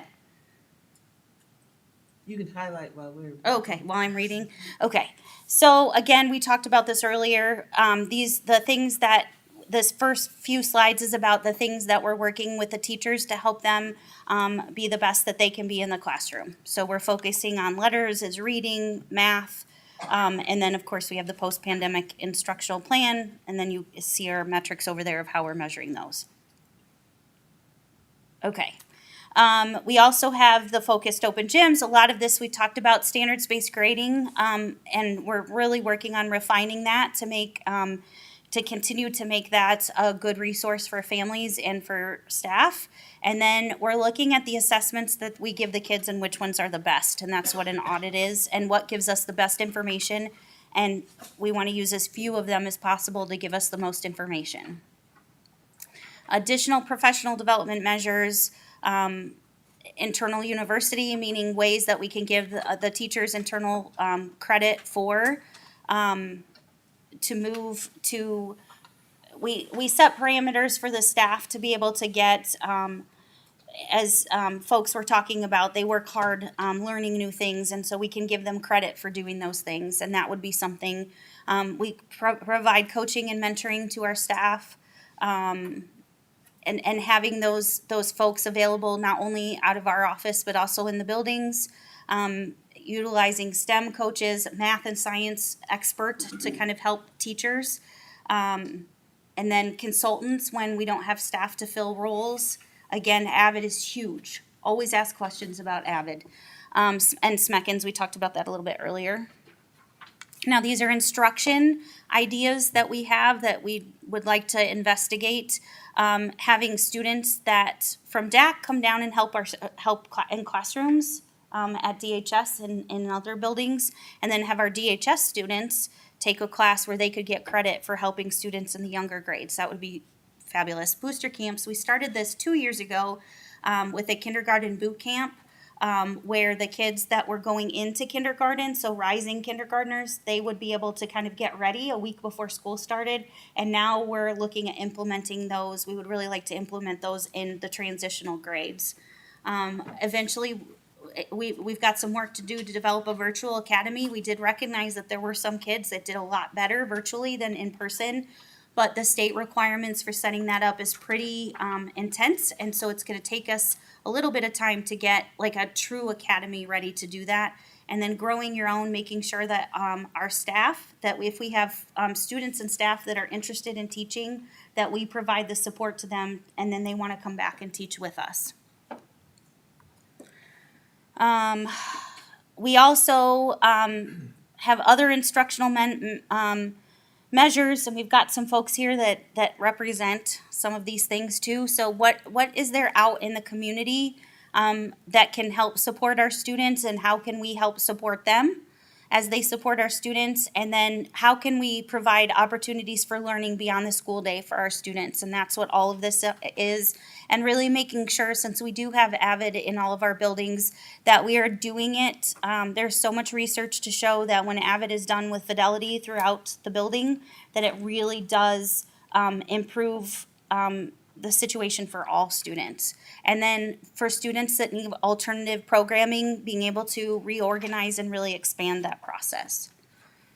And then career planning, this whole page is really about once kids get to start approaching high school, is giving them the resources that they need to be successful beyond high school, and giving them experiences with jobs and careers and college exposure, and maybe an alternate way of getting through high school that makes sense for them and gets them on the path that they want to go to. Lots of internships with local companies, and then making sure that the materials that we have in our classrooms are the very best for our students, and that we update them as frequently enough that we can keep up with the demands. There's so many, this 21st century skills change so frequently that we want to make sure that our core materials really reflect that. And then what are we going to do? You know, education and academics requires the whole family. And so what can we do to support families so they can support their students?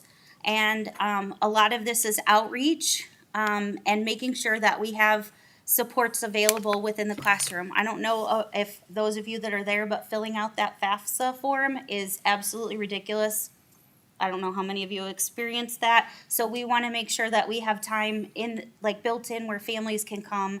Either out in the community, we have days or evenings where folks can work together to fill out those FAFSA forms, because that can be a way that folks can access college when maybe they wouldn't normally be able to. And then making sure that our resources that our families use a lot, that are out in the community, that our students and families can get to them at school. And then any community organizations that we're going to hear from in a little bit, as they provide opportunities for students to access training beyond high school, that we're able to kind of help support those. And then we have fabulous AVID tutors at the middle school and high school, and it would be great. They are so good at what they do, and it would be great to be able to offer them an opportunity to provide time even beyond the school day, where they could work with students, all students, in the same way they work with the AVID students. Okay, I'm done. All right. So, I was tasked equity to ensure equity. Brandy Kucheski is partnering with me. She's in the back. She'll be presenting here soon. I do want to start with the initiatives on addressing, all initiatives should address student needs equitably. So these slides that are coming up are not things that we are necessarily already doing. They're things that we need to investigate to ensure that we are being equitable. And I thought maybe I would share with equity being the meaning of personal or social circumstances such as gender, ethnic origin, or family background.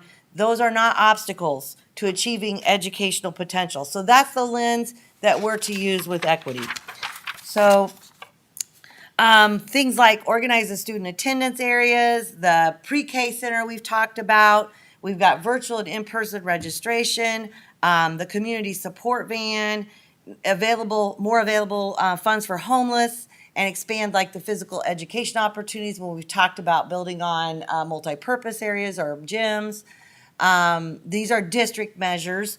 And then, like a counselor audit, grading practices, looking at our data, like our suspension data, and making sure that we decrease that data, or, we decrease those suspension days, improve the heating, ventilation, and air conditioning. All of these things are to ensure that all buildings are equitable for all kids. Then with the community family, I divided it by district and community family. So re-engagement of students that just really didn't participate. So we had 7 home interventionists that have been working this summer, and they've reached out to 548 students for compliance, like birth certificate and medical, and things like that. They're continuing to reach out to those families. They're also setting up assessments if they hadn't been to school, and then they're coming to the Jackson building to be assessed. We've got 2 pre-K liaisons. Kaylin Dobbles has been doing a pre-K registration at the Jackson building, signing times, and people can come in and register. So she's done 2 of those already and registered 30 students. And then we have another one, Marta Mitchell, who has been setting up pre-K screenings. So, again, we want to, with the pre-K program, we want to expand that. We'd be excited to do that. We have provided additional and diverse locations for screenings. And we're also going to continue to have virtual screenings. That has really worked well with us, and definitely with the Birth to 3 program. Utilize our home interventionists in the summer, which we were doing. We'll look at a 24/7 computer adaptive tutoring program. That's something that's highly suggested. I'm meeting with myself and Mary Ellen are going to meet this week with a company that we might be interested in that. And then again, we had 3 buildings. We had Mead Park, Edison, and Southview did a culturally responsive teaching book study with the ROE. We'd like to expand that. We have AVID path training, and then just equity training, because not everyone totally understands it. So that would be something that we could do over the next 3 years. So, other district initiatives, these are big things that Skip and Mr. Hart and Dr. Jacoby are going to talk about. So, thank you for your time, and I'll let you guys finish. Okay. Ms. Truex, Yeah. one quick question. You mentioned about culturally, because that was an issue earlier. Is that for training for parents, for teachers, or community? Well, I had down like training for our teachers. However, if we can get a family, engagement program or something going, that could happen. We could do. Definitely. We just, need resources to get those things organized, and we need a family community specialist person. Okay, timing, because I'll be giving this to Mr. Truex. Really, with the other district initiatives, my slide is really just like a brain dump, or looking back on things that we've brought up before. We said we were going to explore, where'd we leave off if, doing balanced calendar or whatever. So just making sure that, they're just not gone. So we try to, bring them back to the forefront. And I think Mr. Truex is going to walk us home with his, am I right? No, I don't know. No. I think so. Science labs, air quality. Oh, PJ. That's Go all. back. He needs to go back. I thought we were gonna get a presentation of Laura Lee. That's coming up after this. We're still on. We're on number 2. I'm Yeah, in hang on. Employee Child Care Center. Still is. Yeah, he's still doing the. That's chapter That's 7, We're still which on is number basically the 7. pre-K Yeah. center. Oh, you're a slide up. Huh? Go forward. I thought when you said you were done, we were done. No, I'm right. That's Oh, already, that's you. we're talking about science labs. Yeah, science. Modernizing your learning spaces. You're there. I'm on the right one, right? Yeah. Yeah, I thought so. So the next one is Employee Child Care Center, chapter 12. That would be included into the pre-K center. You see it up there? Next would be Organized Student Attendance Center, which would be grade level centers throughout the district. Can you check Ms. Carey's device up there for me, please? Make sure it's on. Right behind you, because I can't hear you at all. It's really. Oh, here it is. No, it's not on. That's all. You're next. It looks like it's dead. It died. Yeah, I think it probably did. It's flashing. Yeah. Develop and grow your own program. That's you, Jacoby. Well, just we can wrap this up. These are the Yeah. district big ideas. Dr. Geddes has talked about we need to grow our own program. What we mean by that is there's a teacher shortage, folks. If we don't start developing teacher programs that involve people in the community and or our own employees who want to go on and get teaching degrees, come back and fill, as well as looking at our students and what kind of things we offer to get them into education and educational pieces, we're going to struggle. Science labs, ooh Lord, we've been talking about that for years. Our science labs for our high school in Northridge, South, they need to be updated tremendously. Modernizing, that has to do with looking at each building and saying, how do we bring our buildings up to innovative learning spaces, whether it's the media center at the high school. Personally, that carpeting just puts me over the edge. We won't even get into it. But it's not just the high school. It's looking at all of our buildings, looking at how do we modernize and innovate learning spaces to reflect the kind of learning environment we want to have. So those are district big ideas that have already been brought up, that have already been on lists that we put in here as potential for proposals. I'll go ahead and do the next steps. So our next steps, I'll go ahead and do it. Our next steps. I actually have this one. I got this one. That's. Oh, okay. So the next steps, what we need to do for 30 days, we're gonna put this up and ask for a parent comment and reflect parents, students, staff, comment, reflections, ideas, et cetera, on this document.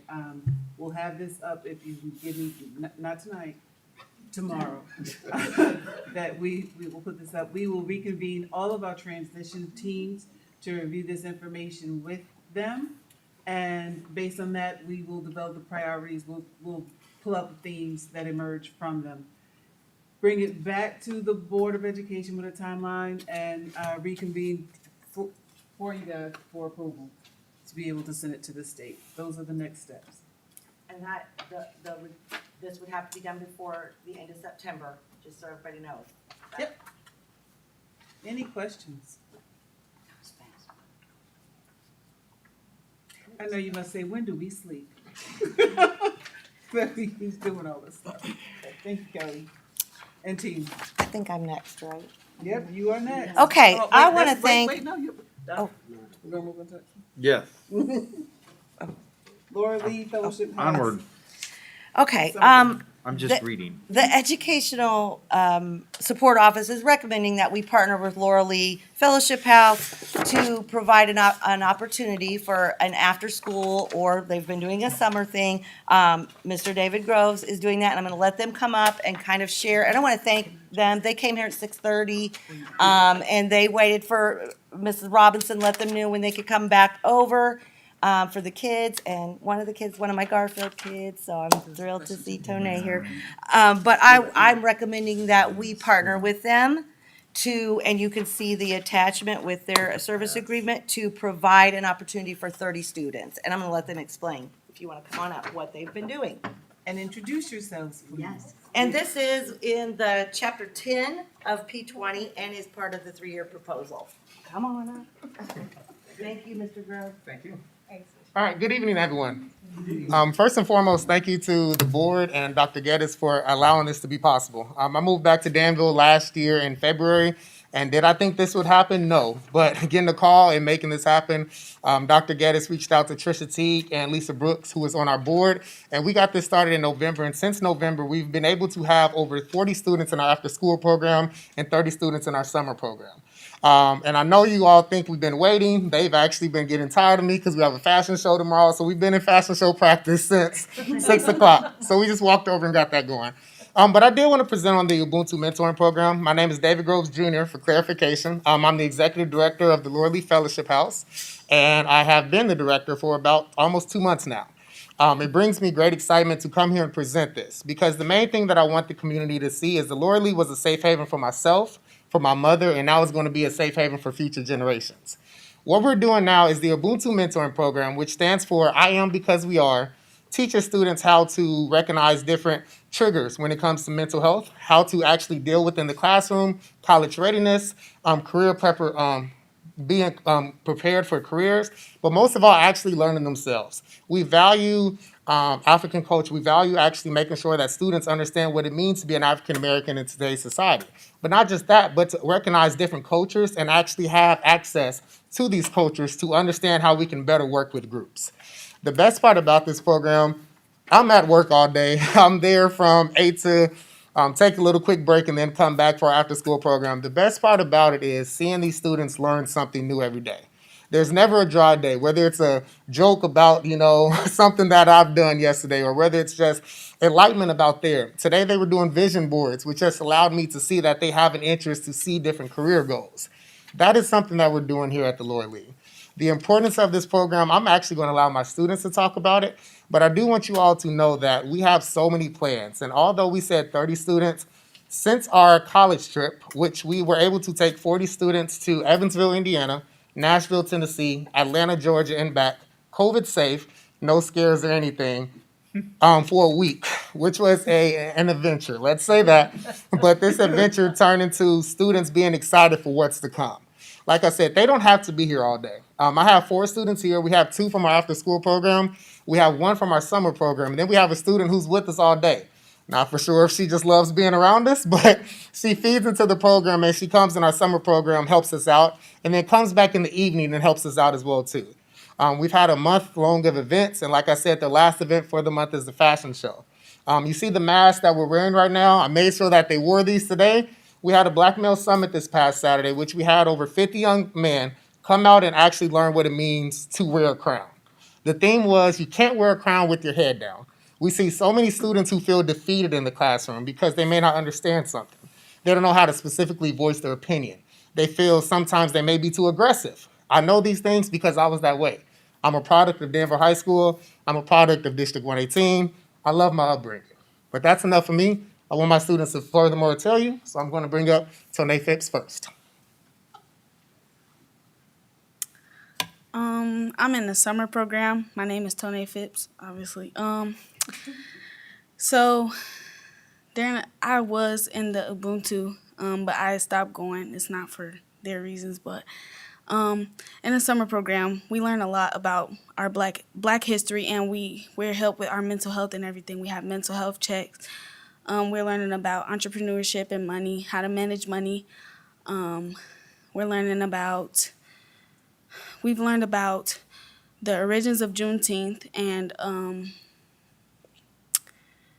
how everything started and where it came from and how it became a national holiday. And we've learned about, we learned a lot. We learned a lot. We're working on our future together. I have made a lot of new friends, and I can basically call them my family. I feel comfortable there. It's not like we can have fun. I can say that. I really like the summer program. It gave me a lot of opportunities during our trip to the colleges. I think I found a potential college that I want to go to. It's just, they gave us a lot of opportunities, and I'm here. I've never been here before, so that's a new step for me. What grade are you? I'm going to 10th grade. Nice. She was one of my cars.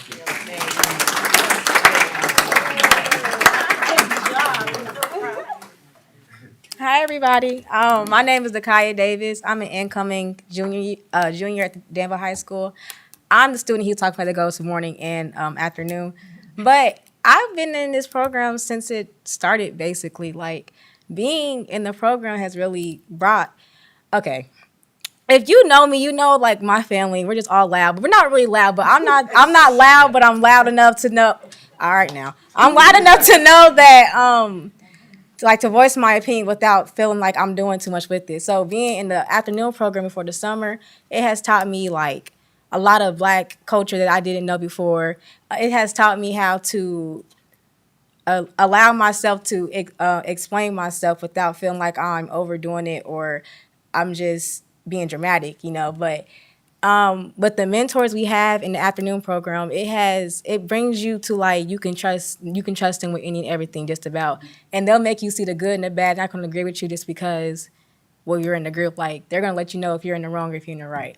Being in the summer program, it's like I'm like the oldest there, so when I go there, I'm just like all these little kids are like my siblings or something, whatever. But it's cool being in there because you do learn more other than Black history. Like, see, we separated girls and boys. So if you're a girl, you with the girl mentor, and if you're a boy, with the boy.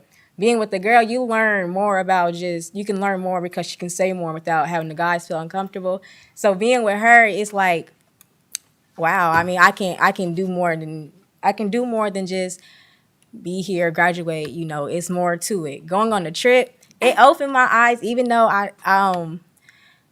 going to an all Black college is something I want to do now. So when I graduate in like 2 years, I will be attending some Black college, I know for sure. But huh? No, ma'am. More like Howard University, but we'll go there later. But being in the group, it really just makes you feel at home. Like you can always depend on somebody in the group to either help you out, call for a ride, any of the above. So if you guys have kids, I recommend you sign them up ASAP. And Kaya was one of my Northeast students. Oh yeah, I was too. Mm-hmm.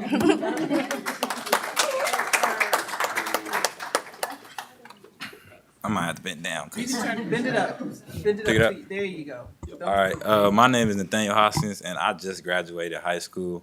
And I was the first. I believe I was the first boy of this group back in like November. And I'll say like, we learned a lot about our history and African history and this and that. But the biggest thing that I took from it is learning how to believe in yourself and have confidence in yourself. And we really got that through trust because we trust each other up in there. It's like a family. Like when you walk up in there, this is my cousin, this and that. You just, it's really a family. And, David and the mentor, they push us to do things that we not normally do. Like me, I was like shy kid growing up, so I never really did like speaking like this. So by them pushing me out my, pushing me to the limit and things like that, now I can sit here and speaking like that. And really just, like they said, it's really like a family when you go there. And it's really a place that you can go and you can vent without being judged. Because, being outside of here, you can, it's hard to vent because people judge you and this and that. So going up in there is really like, man, you could just be free and you learn a lot about your African culture and also like you gain relationship that you will have for life, that you will have for college. Because, man, it's some people up in there that's like 3 years younger than me, but we we close friends and we talk on a daily and this and that. So it's really just about the unity that we have in the group that really that really makes me like love the group and stuff like that. Because even like I've been going to school my whole life, but I've never seen like real unity like we have there, and real love and real passion and real like togetherness. And everybody up in there then got confidence now, like everybody. You would be surprised because it was people that was real shy like me, and now like they dancing and this and that and talking, and everybody funny up in there too. That's another thing. Everybody up in there funny, but yeah, like I said, I believe this group has really taught us to,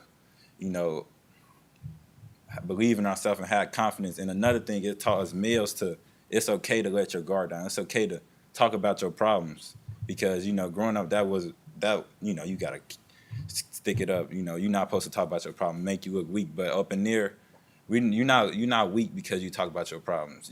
Everybody have problems. And that's another thing that I really took from there and learned from there. And my boy, Martez Rose, he going to talk more about that.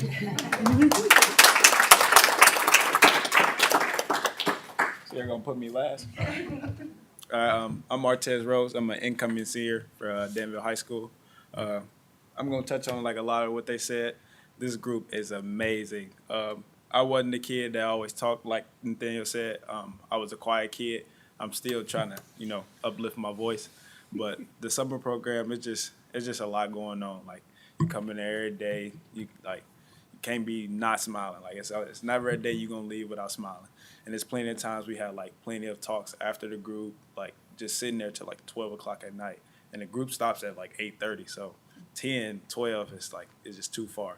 But we always have our times. You know, everybody have their times when they're down, but we always uplift them. And we is on people about like everything, like trying to get people to be on time. You know, trying to have black males be like, you know, strong kids. Women too, you know, they have their times with the girls, but this group is just amazing. Like it's a lot. It taught me a lot. Man, I don't know what can't you touch on? Like it's just a lot of black unity, and I really think people should sign their kids up to come here because I want that kid to come here. I came like I want to say 3-4 months, and Nathaniel like kind of recruited me to come here. You know, it was like right after a game, he was like everybody should come. And then ever since I've been there, you know, just riding with everybody. But like the trip, it was fun. I ain't never thought I was gonna go on like no college trip like that. You know, I've been to like college visits, but like going on a trip, seeing different like towns and different like colleges of like different sorts, it was fun. Like it's a couple colleges that I seen that I actually got like interest in. So I might be going there soon. But yeah, this is a big family, and I think everybody should get their kids involved in it. And that's it.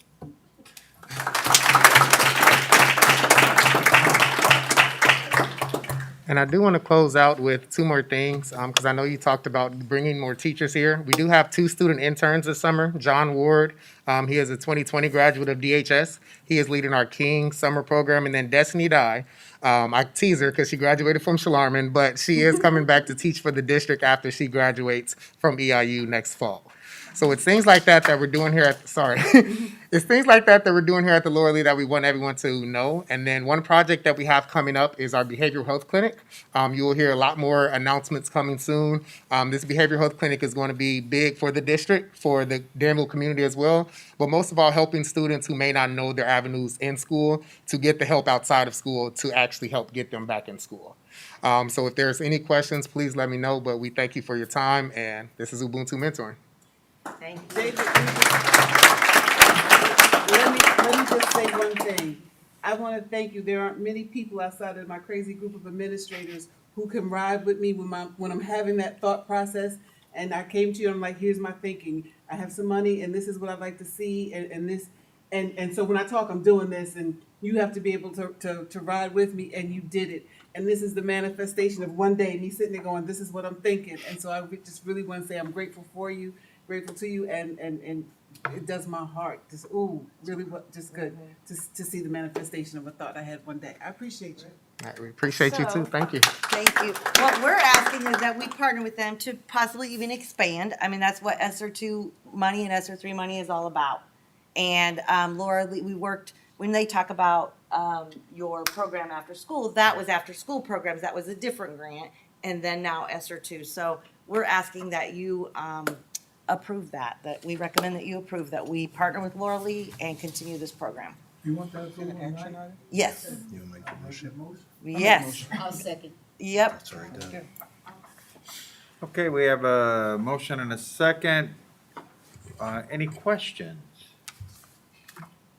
How much we looking? Well, this is what we have set up with them. They will charge us per child, and we also have, like I told you, the monitoring piece that I'm so, that's so important to me.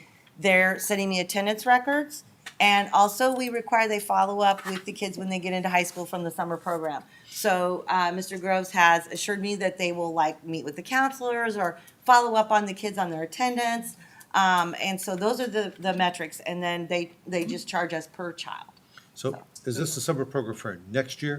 No, it's happening right now. Okay, We well, I wanted knew to it was get, happening right now, but this is for payment for what's happening. yes, Okay. but we would like to expand that to another after school. Right now, we're doing a summer thing, but we will probably be bringing to you more after school opportunities as well. Not just with Laura Lee, Okay. so. And my apologies, it's getting late. I know. So But we thought, who better to tell you about the program but these guys? I am so thrilled that these young people. Best part of the came night, today. right? Okay, well, we're excited. Let's have a roll call vote. Wow, we excited. Yes, Mr. Groves would like to add one more thing. And I did not touch on the piece of the summer. This summer, we have been working on the English and math portion. To make math fun, we've actually tied it to entrepreneurship. So students may think math is boring, but when it comes to their money, math becomes interesting. So we've actually tied the math piece to entrepreneurship, and then the reading piece has been research. And I do like to result that we did a grade check when students first joined the program. With COVID being at home, grades can sometimes be lower. Getting out the house, we had 4 students that started off with a pretty low GPA that all of our students in our program left the year off passing the class. So they have a celebration that I have to award them in the next 2 weeks, but it is proud to say that we had some start off very low, and then now we didn't have any fail a class at the end of the spring semester. So that's a benefit from there too. And that's what Mr. Groves agreed to do, and he's been so easy to work with, just so you know. And so we hope to expand. So, Ms. Trix, what was your budget then for this? Well, for just this summer program, I believe it was $58,000, Okay, $58,000 or thank you. $54,000, which really is a very little amount for what the return. Receiving. And some of the things that they did, I wasn't able to necessarily pay for. They're using other funds as well.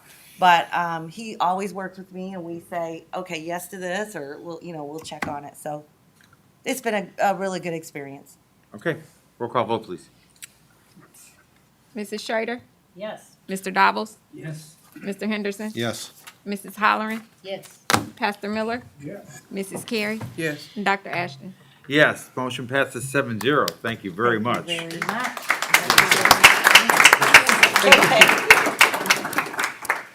That brings us to 9B, district vehicle for Okay, community. now I have Mrs. Kucheski and Mrs. Nixon here. The Educational Support Office and Special Education Office is asking approval to purchase a 2019 Express Passenger Van, something extended 3,500 as a district vehicle for community and student support. Mrs. Kucheski has been wanting a homeless van, a van to help with her homeless deliveries and things like that for a long time. So they're gonna just share with you some of the things they would be doing with the vehicle. Good evening, Dr. Geddes and Board of Education. My name's Brandy Kashevsky. I'm Title I Grants Coordinator working under Mrs. Truex in the Grants Office. And Mrs. Nixon and I would like to share some reasons as to why we feel that a district vehicle to provide community support is beneficial for our district and our families. I'm wearing mostly my homeless hat here tonight. I'm homeless liaison for District 118. All districts are required by law to have one. I am that person for District 118. Each year, we usually have 150 to 200 students that are identified under homeless law. This last year was lower, just under 100. I believe that's more because of pandemic and kids not being in school with us, made it a little bit harder to identify. However, there are many times that we are helping families with many things, and not just myself in the homeless realm, but all of our social workers and our home interventionists. And many of those people on their daily schedules do much more of that even than I do. And there are times when we are assisting families with appointments or housing needs, and we have to, hopefully not too often, but sometimes decline because we can't safely transport that family because of their size, or we don't have the appropriate child restraints, or in addition to that, maybe we've helped them locate some housing or something, and then we're like, okay, great, you're doing so good, and you're working on that next step. Well, then they need some things, and we try to help them find those things, but of course, they don't usually have the means to maybe get those items, like, oh, we had someone in district that was getting rid of a bed. That's great. We have a great place to take that. Well, they don't have means to pick up that bed or what have you. So oftentimes what myself and many of the others district staff that helps those families in need do is, it's his favorite when I say, tomorrow on the way to the family birthday party, we're going to clean out your truck and we're going to deliver this bed, but it won't take us long. But it's just so that we can have a means to help families who need those things. And so what we did is we started brainstorming, and this helps with the Chapter 1 piece of P20, I believe, in ensuring equity, is just having that means to be able to help families with that next step and getting some of those items. And like I said, making sure that we can provide that need when the families have it. And if we were able to purchase a vehicle to do these things, then all of our, if a social worker has a need when, they are making a larger delivery, sometimes they make 2 and 3 trips sometimes, where if they do have a larger vehicle like we're proposing in your packet, it's a 12-passenger van. I already checked and did a little research that the seats could come out or they could fold down if we have to haul larger items, but then also we have the 3 seats if we do have larger families or need more child restraints in there, not restraints, that sounds bad, safety seats seats and so forth, to transport them safely. Yes, car seats. So we made sure that when we did the research for this, we wanted the vehicle to be able to be multi-purposeful and serve many of these needs, and not just for myself as homeless liaison or Mrs. Nixon for the part she's going to talk about, but for social workers or home interventionists that do so many of those things on a daily basis, that it's a vehicle set and ready to go for that, so we don't have to beg, borrow, steal, and do whatever we can to get that next step done. So I was just gonna add that it'd get utilized on the weekends with Dr. Mahome as well, as we venture back into in-person and some of the families that need to take other children to the appointments. Have more space for that. Thank you, sir. Do I have a second? Great, thank you very much. Any questions or This will comments? be paid for with ESSER two funds, and we tied it to that, like as far as compliance, you know, we can help with kids with compliance and everything for COVID, back from COVID, so. And the number on? $39,712.56 for the van, and you should have a picture of the van and a little thing of all the stuff that it has. I know it all, don't worry. Okay. I got schooled. Any other I even questions? drove it. Anything else? Okay, seeing none. The motion on the floor is for a district vehicle for a van of 39,000 and whatever. Roll call vote, please. Mrs. Halloran? Yes. Mrs. Schrader? Yes. Mr. Dobbles? Yes. Mr. Henderson? Yes. Pastor Miller? Yes. Mrs. Carey? Yes. And Dr. Ashton? Yes, motion passes 7-0. Thank you very, Thank very much. you very much. That brings us to item number 10, curriculum, AVID tutor pay recommendation. Who's making that recommendation? Miriam? Ron? This will be the quickest thing all night. Promise. Yes, I promise. Okay. As much as I can control that. I'm back to ask for an adjustment to the tutor pay, as we talked a lot about. You saw in all the presentations tonight how much, how critical AVID is to our district, and I would like to be able to show the tutors and encourage more folks to become tutors, and by recommending a pay increase. And that pay increase is twofold for adult tutors, so that could be retired teachers, retired adults, anybody that's beyond college age, and we would utilize the supportive service rate for them. And then for college age tutors, we've always given the tutors minimum wage, and so this would, for the college age students, we would give them minimum wage plus $1 more and just follow that as time goes on, so. So moved. Second. I have a motion and a second. Do I have any questions or comments? I think we're ready to vote. All right. Pastor Miller? Yes. Mrs. Schrader? Yes. Mr. Henderson? Yes. Mrs. Carey? Yes. Mrs. Halloran? Yes. Mr. Dobbles? Yes. And Dr. Ashton? Yes. Motion passes 7-0. That teaches you always, if you want something, wait for the really long meeting. Thank you so much. Thank you so much. It might backfire on item, no, I'm only kidding here. That brings us to number 11, special education. This looks like PBIS. Hello again, Board. Dr. Geddes, Molly Bailey, Director of Special Education. I have a mere 5 things for you this evening, but they all most of them go hand in hand.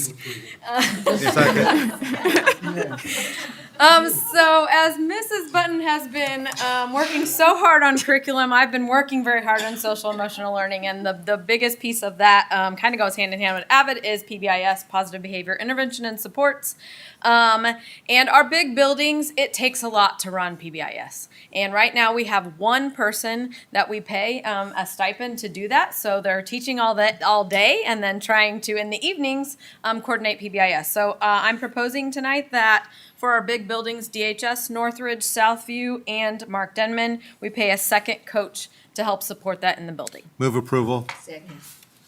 Okay, I have a motion and a second. Do I have any questions or comments on that?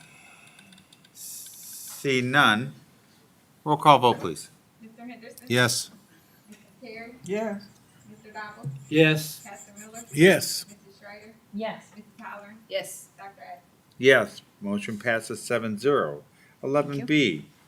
Also PBIS, I have been working with Midwest PBIS.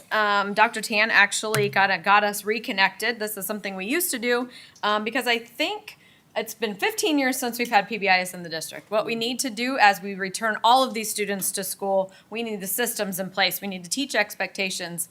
And actually, I've been working with the principals and Mr. Hart and everyone, and I'm proposing to completely reinvigorate PBIS, and we will have 3 district-wide expectations from pre-K all the way to DHS. We have a lot of mobility. We have all the kids feed into Southview, and they learn different. Our teachers might teach somewhere different the next year, and so I'm proposing that we work closely with them this year, and that's what this is. What they will provide professional development and actually support us in our district leadership meetings, and we are safe, we are kind, and we are responsible. Kind of goes with our We Are Danville. Actually, is what I'm proposing for next year. So. It is $9,520. Second. Dollars will come from ESSER. ESSER, correct. Ms. Robinson, you have that? Okay, I have a motion and a second. Any questions or comments? Seeing, Have we ever during this meeting said to the public what ESSER stands for? We've thrown that around a lot, but have We'll do we it again. ever Elementary and secondary emergency relief. coming from Federal. federal government? Okay, Elementary and secondary emergency relief. thank you. that's her. Roll call vote, please. Mr. Dobbles. Yes. Mrs. Holler. Yes. Mrs. Carey. Yes. Mr. Henderson. Yes. Mrs. Schrader. Yes. Pastor Miller. Yes. Dr. Ashton. Sorry. Yes, motion passes 7-0. Item 11C. Final PBIS thing is PBIS doesn't work without data. And right now, not only does the coach either have to enter the data, so every office and discipline referral that happens in a school, either the coach has to enter it or somebody kind enough to do it without pay has been entering it. So in order to be able to have all the data in one place so that you can look at it easily, we need someone to enter that. And so I'm proposing that we add a stipend for each building for someone to enter those into what is called Swiss. It's a PBIS. I don't even know if that has an act. I don't even know what it stands for, to be honest with you. It's the system that goes right along with PBIS that you enter those referrals into. How much? It would be consistent with what's in the contract. So I think it's 2.5%. It's, Okay, we can handle that. it's based on the size of the building as well. So it's It'll fluctuate. It's not. based on the size of the 350. building. More than 300 in It's- some buildings. Yes, 1,500 is the I maximum. move approval. Thank you. We have a second? Second. I have a motion and a second. Any comments or questions? Which buildings or all of them? All buildings. All buildings. And this would be a stipend that would be paid to one or more individuals. One individual. We have done it in the past where if 2 people want to do it, they They split would that one split the- stipend. Okay, but it's still one stipend per building. Correct. Okay, thank you. Who would be the people who qualify for this position? Anyone would qualify because Anybody. it's outside of your contractual hours because it's a stipend position. So it could be a certified or non-certified person. Anyone, because you're just entering data. So these positions be posted? Yes. Okay. Roll call vote, please. Mrs. Carey. Yes. Mrs. Schrader. Yes. Mr. Dobbles. Yes. Pastor Miller. Yes. Mrs. Holler. Yes. Mr. Henderson. Yes. Dr. Ashton. Yes, motion passes 7-0. Item 11D. Recurring theme in special education is hard to fill positions. One of those is school psychologist. We use retired school psychologists to help us fill this and also to do some mentoring, which has helped us maintain some of our current school psychologists.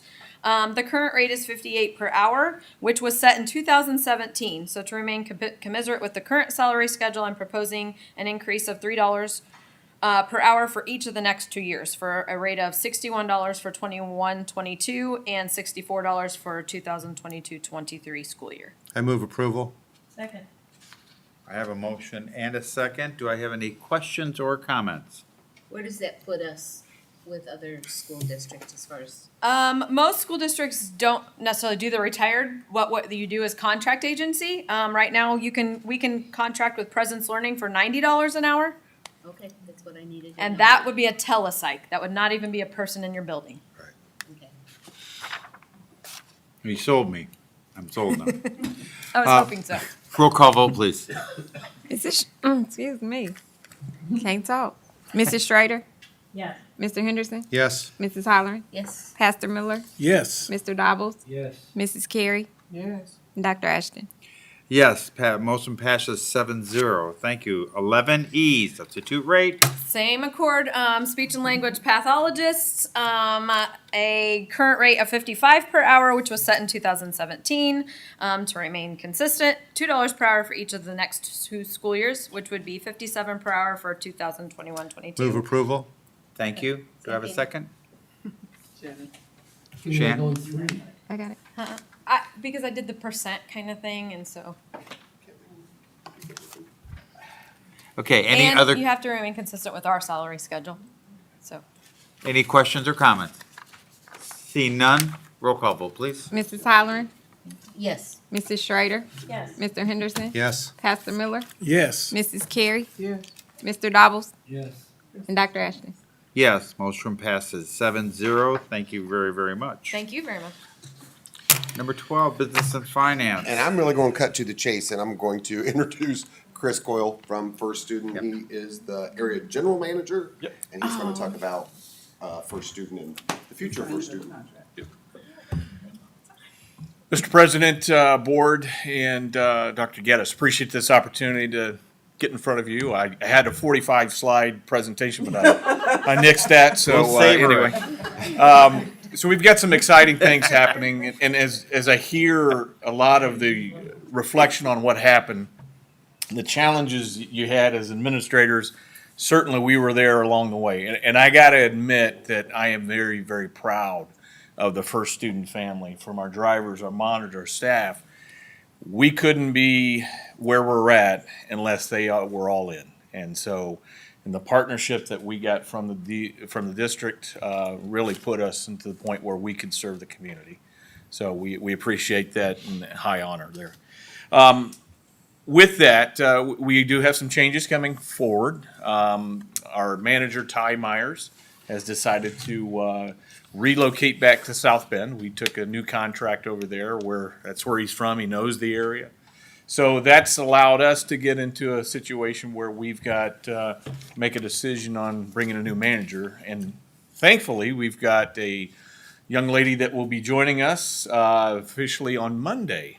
Her name is Kaisha Fubara, and she is an outgoing naval officer that will be joining the ranks of the civilians. A few of us have been Hold there. on, outgoing, she's going out of the Navy. but- Yes, Okay, yeah. I thought she's really exuberant. She is, Okay. and she is outgoing. Yeah, Oh, yeah, okay. absolutely.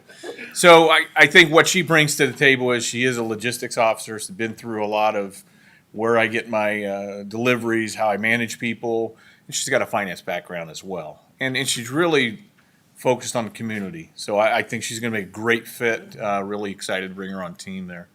Obviously, one of the most challenging 2 sets of years when it comes to retaining our talent and recruiting new talent. And I really have to pass on kudos to our recruiting team and really our administrators to retaining our talent that we got there. So are we going to be short? Absolutely. It's a nationwide shortage of school bus drivers. We do have a solid pipeline. So if there are going to be any shortages, they're going to be short-lived, and we're going to continue to recruit and train. So that's the one thing that I came into this industry 12 years ago. It seems like 2. And in that, the challenge of recruiting back then is totally different than what it is now. Back then, you would recruit for about 9 months, and you kind of take it easy and go through the summer. Well, you can't afford to do that now. So we've really taken that challenge and moved forward to that. So that's what I wanted to just kind of pitch to you. Next board meeting, be happy to bring in Kaisha, the new manager, and introduce it. So. Chris, you also have the assignment of your contract. You should- That's me. Oh, okay. I'm like- Just what Chris isn't telling you is Gotcha. first student has been sold to another company, EQT Infrastructure. And we had our attorneys obviously look at the contract, make sure that we was, good to stay in there. And, basically they're saying unless something sticks out, you're kind of obligated to stay in the contract anyway. So my recommendation is we continue our contract with, or change our contract to EQT Infrastructure. Move approval. Second. I have a motion and a second. Any questions or comments? Are you with the new company? I'm always. Yes, he better be. Yeah, no, in essence, EQT, what he's talking about is infrastructure. They're a finance group that has allowed us. So it's not a competitor like if you were, Laidlaw at one point was bought out by First Student. It's not the case. We've actually got a parent company that's just a financing group in essence, so. Yeah. So So the name you're not stays- gonna see any change whatsoever. Name stays as first student. Name stays the same. Email changes, right? You'll You'll go to my junk mail for another 3 years. They're a Norwegian company, so still may have issues there. Alrighty. Okay. Any other questions or comments? If not, roll call vote, please. Pastor Miller, Yes. Mrs. Schrader, Yes. Mr. Henderson, Yes.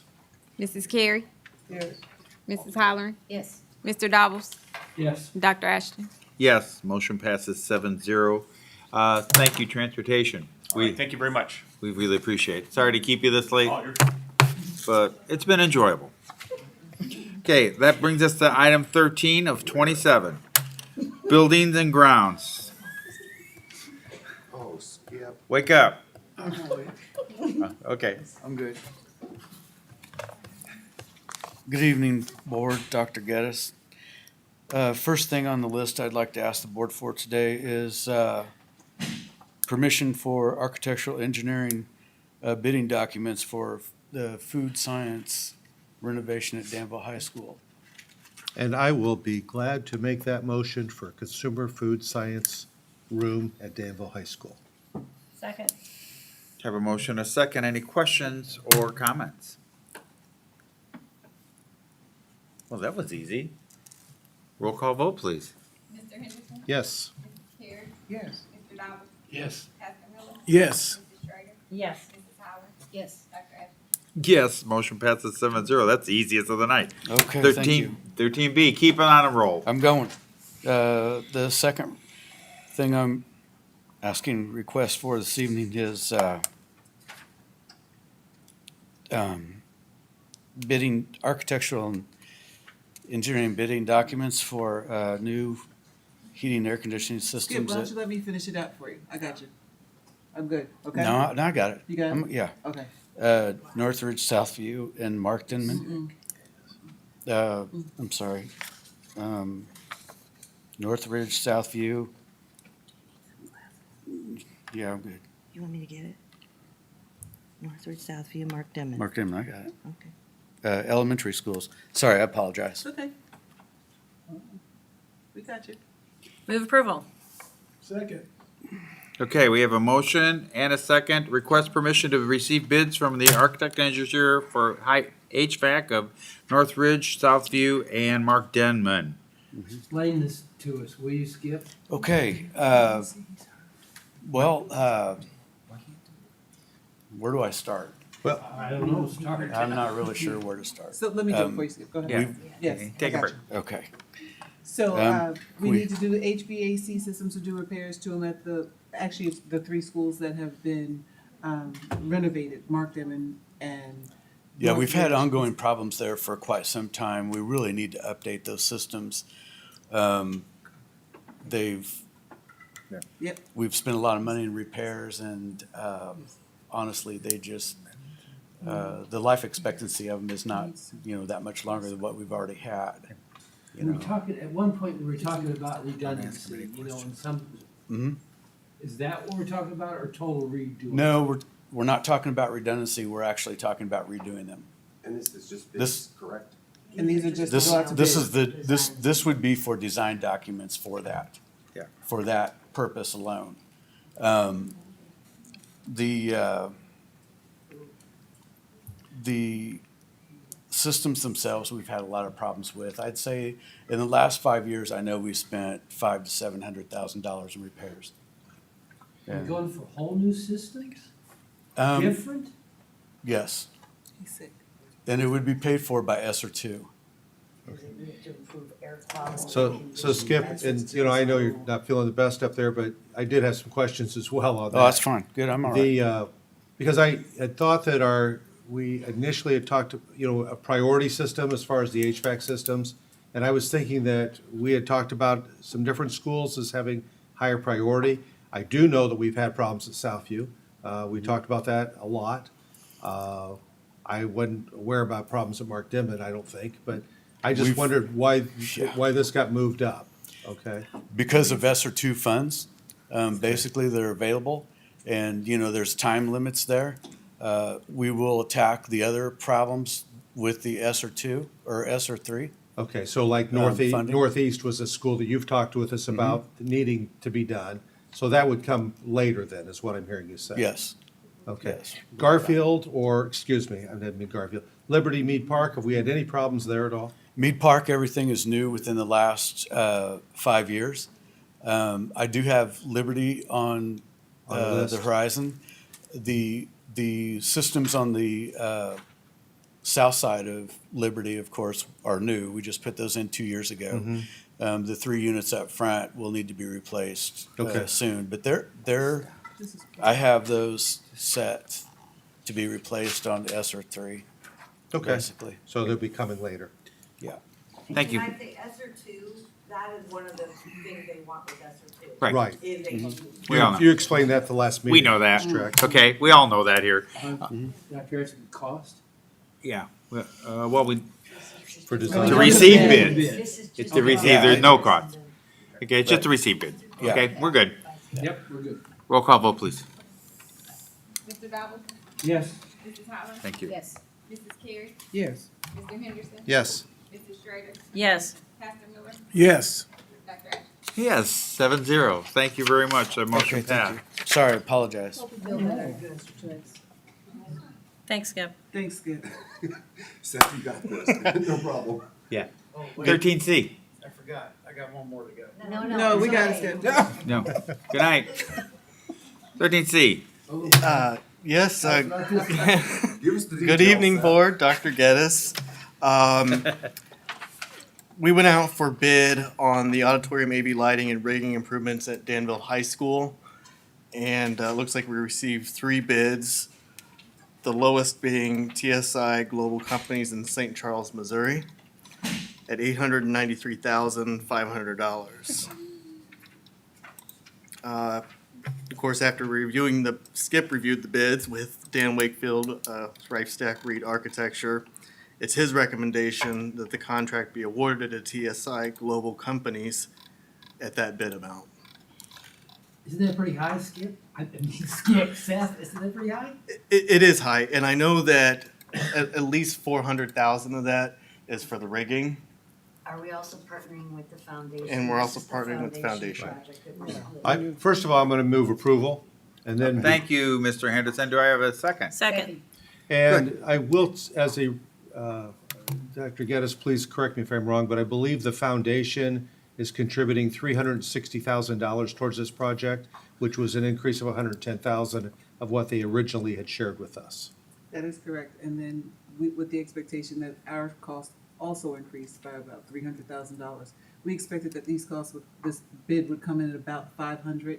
With COVID, the change of and the inaccessibility of both the staffing and materials, they actually came in. The lowest bid came in $500,000 more than we thought.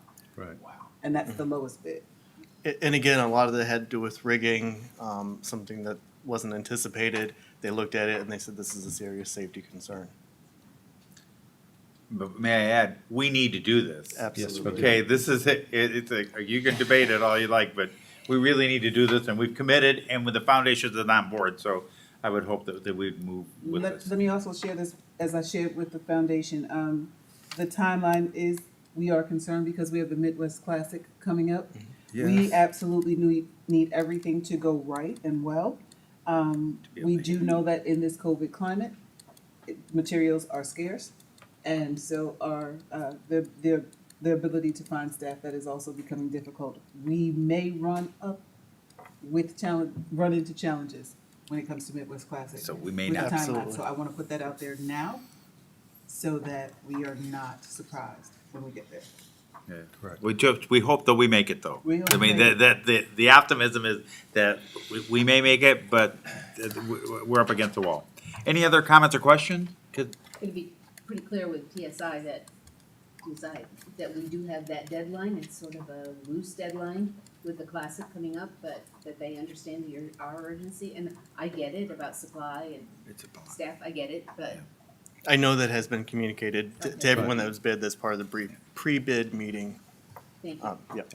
Ms. Heller and I spoke to Mr. Truex on that very question, and he is very, what's the word that I'm looking for? Optimistic. Yes, he feels very good that this is going to be done in a timely manner. Okay, good. Just Great. One last comment, and that is normally I want to go with the local bid. The local bid is significantly higher. And so normally I vote no when it's not a local bid, but in this case, it is so much higher that it would be irresponsible. Just Any others? If not, roll call vote, please. Mrs. Carey? Yes. Mrs. Schrader? Yes. Mr. Gobbles? Yes. Pastor Miller? Yes. Mrs. Holler? yes. Mr. Henderson? Yes. Dr. Ashton? Yes, motion passes 7-0. Thank you. Thank you, Seth. Thank you very much. Brings us to item number 14. There are 3 items in here, A, B, C. Northeast, who wants to move this forward as a presentation? Who's presenting these? I don't know that we have a presenter, but I would move that Northeast School be removed from any further consideration as a preschool site in respect to the facilities conversation. That's your motion? That's my motion. Great. Do you have a second for that? I will second. Great, I have a motion and a second. Any questions or comments? I do have some comments because I feel like I need to be able to provide some rationale on why I believe that's important.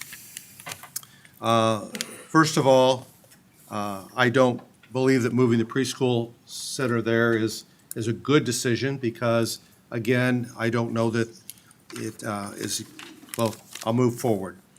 Moving the program to Liberty, number 1, which was part of the conversation back in May, in my opinion, would enhance the opinion of others that Northeast School is this elitist school. By moving it up to the north end, I think that would only enhance that opinion instead of keeping it at its current location. Second of all, by moving the building to Liberty, by moving the program, it is late. I'm going to try to slow down. By moving the program to Liberty School, that will then disrupt the Liberty School community. That the teachers there would then need to be reassigned and moved to another location.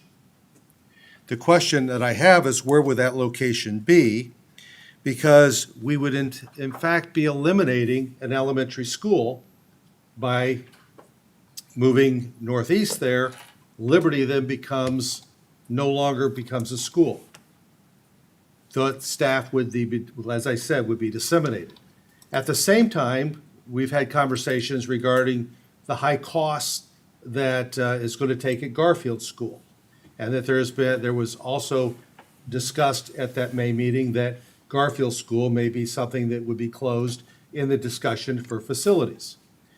By closing both Liberty and Garfield, because again, Liberty would no longer be an elementary school, we would then be short 2 elementary schools in the district, which would necessitate moving children from Liberty, moving children from Garfield, which of course we do need to do some redistricting. The question is do we have enough room at Southwest, Mead Park, and Mark Dimon to be able to facilitate all those children? So that's my rationale for asking that be removed from further consideration as a preschool center. I'd like to go next. Okay. I think that this is very premature. It was stated in the last few board meetings that no decisions had been made about closing any buildings, moving anybody. It was information that was received through surveys from parents. And I believe that magnet school will stay no matter where they are. But the thing that bothers me about this is that we keep talking about one school, one elementary school in this district, when there are a lot of elementary schools.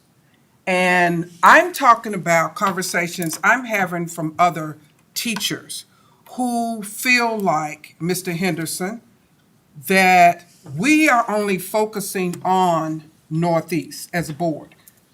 Right, wrong, or whatever. What I would like to see us do as a board is look at redistricting, because I worked at Mark Denman. I looked at how 800 kids are in that building. I subbed as the parent liaison. I don't know why I had to go all the way out almost to 150 to get a parent for Mark Denman.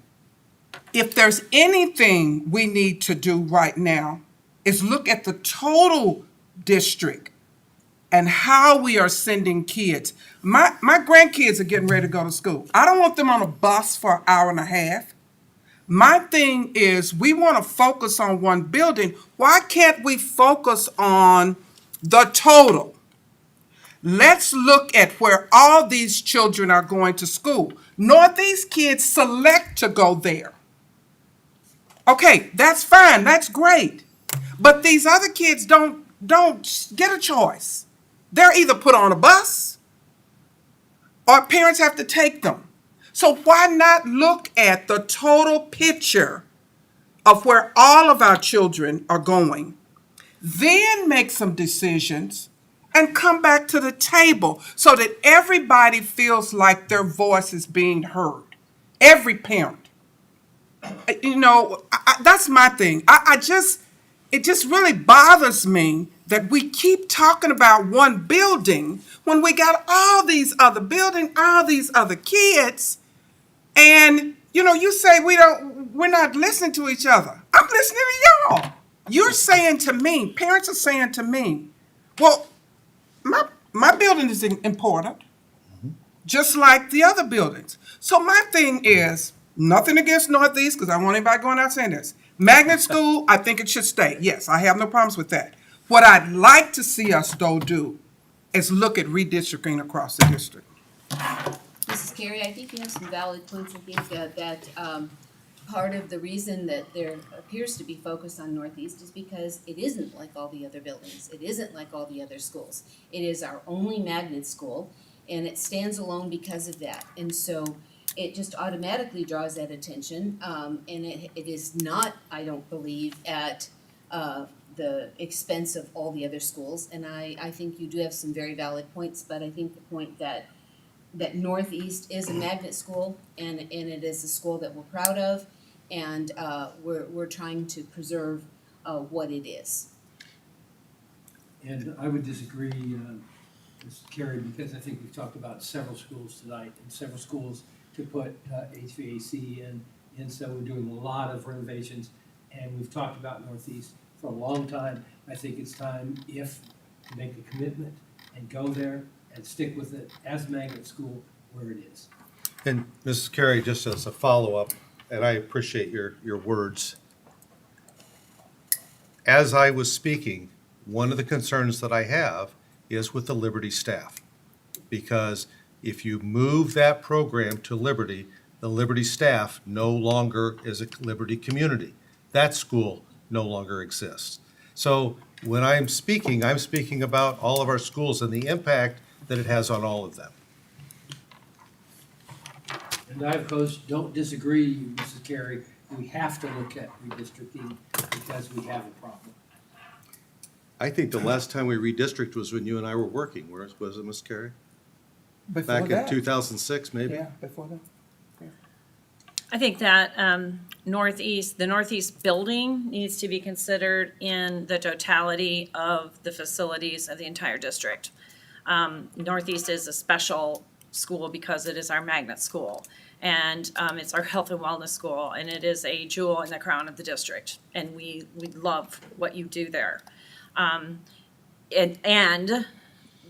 it doesn't necessarily mean that it is fair to the rest of the district that it should move to the head of the line. And when we consider all of the facilities in a big picture, I look at it as a slide puzzle. And you have to move one piece in order to move another piece. And if one piece is glued, you might not get the best picture for the whole district. It could be, and it could be that everything stays exactly the same for Northeast. But I feel that if we put that ahead of considering the entire district, we would be doing the entire district a disservice. Mr. Henderson talked about Liberty being one of the suggestions of where maybe to move the magnet school community. Again, that was just a suggestion because we were bringing up, thoughts and ideas in the facilities discussion. And Dr. Geddes explained last week that they're going to be, or last time we were together, that there's no changes happening this year because there's no time. There would be no time. But my thinking is that we must consider the facilities of this building in the whole context of the entire district.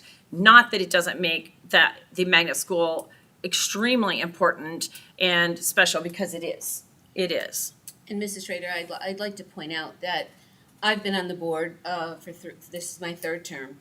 And from the very first term, we were discussing Northeast School. And we were discussing the facility itself and what needed to happen there. And in the interim, we took our elementary buildings from K5 to K4, but what did we do to Northeast? We made them K6. We didn't do a single thing to the building to accommodate that improvement, that change. So it isn't a matter of putting them ahead in the line. We've had one facilities meeting, and to my knowledge, I've not seen a list of priorities anywhere where anything is above anything else. This is a discussion to try to let the Northeast school community know that in fact we appreciate how crowded they are, and we appreciate that there need to be some changes in their school in order to accommodate their population. I don't agree with the putting anybody ahead in the line. It's just that we need to have the conversation and we need to move it forward. We've talked about this for way too many years. I was going to ask Skip when he was here, the first architectural ideas that he had from an architect about how to add on to that building years ago. I would just like to say, because we haven't finalized what we're going to do with all of the facilities. We're just starting to try to figure out, and I'm in favor of, Northeast with everybody else. I just want us to be able to make sure that when we sit down at the table, that we're including all of our schools and what would be the best for the totality of our district and for all of our students in every location. And that's my only concern, is that we're at the beginning. We had one meeting, and so I don't know what the outcome is going to be, but I would like for us to be able to sit down and look at every building, every location, and everything that's involved with our district concerning how to best serve all of our students in every location. So that's my concern. If we were further down the road and we had more information on what is going to be best, what schools are going to continue, what locations, none of those things have been decided. We're going to redistrict, we're going to have to redistrict. What all this entail, not to have all that information. I wouldn't want us to just say tonight, but we're not going to consider Northeast anymore. And we'll just go to all the other buildings. I just think that we would be unfair to the whole district and all the other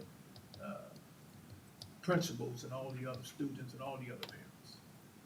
And what I would say, Pastor Miller, is that, again, like Mrs. Halloran said, we've discussed this for a long time. In the meantime, when we've discussed this, we've renovated Edison, we've renovated Liberty, we've renovated Mead Park.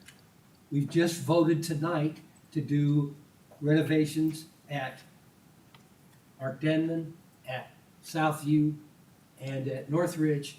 Now, you can say that we're stepping ahead of ourselves, but you can say that in every one of them. So it's time to make a decision about Northeast. Now, if there are 4 people that don't want to make that decision, that's the way it goes. That's the vote. But I don't think you can argue that we haven't already done things to other schools. Okay. And even with this decision tonight, we still need to redistrict. We still have overcrowding and some of our buildings and are underutilizing others. I, again, will say, you know, when what was brought up in May was utilizing Northeast as a potential preschool center. My opinion on that is that there are 2 options for preschool center. One is that it be reinstated back at Mark Denman. But second, and more favorable, is for us to build a preschool center there on the Danville High School property so that it can be utilized in a, again, a very central location. So that, you know, not on your, across the street, Tracy. Yeah, across the street, you know. It'll have its own principal. She woke up. I wake you up, Miss Cherry? But, you know, but again, you know, as I'm sharing with you, if we are really concerned regarding Garfield School, that was very clear about the cost that it was going to take. You move the preschool center to Northeast, and you move the Northeast program to Liberty. We did not talk about in May what happens to the Liberty staff, what happens to the Liberty students. Liberty students, of course, will be, you know, reassigned to other buildings. But what happens to the Liberty staff and that culture, because I'm concerned about that as well, just as you shared. Can we as a board say, we've dropped the ball on facilities? It's time for us to deal with facilities. I don't care if it's Northeast, I don't care if, whatever building. Because, you know, my big thing is, I want the library and the science labs at the high school done. Absolutely. So, you know, that's my big thing. So all of us have our own individual things, but we need to address everybody. So can we vote? Because it's past my bedtime. And I'm asking as a board member that we set a date for facilities to sit down, we start looking at what we have and make some decisions and come back and bring it to the table and say, okay, this is what we've done, this is where everybody falls, this is who's next, who's here, and I know about what we voted on tonight. I understand that, so I'm new on this, so I don't know what y'all did before. What I'm asking is that we do now. That's all I can ask, because I don't know what happened before me. But I can say, hearing everybody tonight, we've dropped the ball somewhere. I'm putting it on nobody. And I'm part of the new group. So let's correct what we've done mistake, tripped up on, and let's go from there. Mr. President, I think we may be conflating items 14A and 14B in our discussion. We've been talking about improvements to the building, and the motion was. That is true, but they're kind of related because they Okay. want to keep it away from this, so I that's just wanna why I make sure allowed we that all to know go what we're on. But we are voting on. only voting on 14A, Northeast Building remains the magnet school and remove it from further consideration as a preschool site in facilities conversations. And now I will make a comment. I personally would love to see Northeast stay where Northeast is, okay? I think it's just right. I think it's the right place. My kids went there, okay? But I do have a problem, and I agree that Northeast should not be taken off the consideration because we just want Northeast to stay there. It's fair to everybody that everybody's in the pool, but I'm telling you, gonna fight for Northeast to stay in the final thing. I don't like the idea that it changes and goes to something else. It's just the right fit. It just seems like the right fit. But this motion right now, I don't think it's the right time to go, and I really think it's, I have to kind of agree with them. It's just kind of slap in the face of the other schools and the other parents. I understand why the motion though, and I really understand why, because I agree. So I'm torn on this. I'm really torn on this one.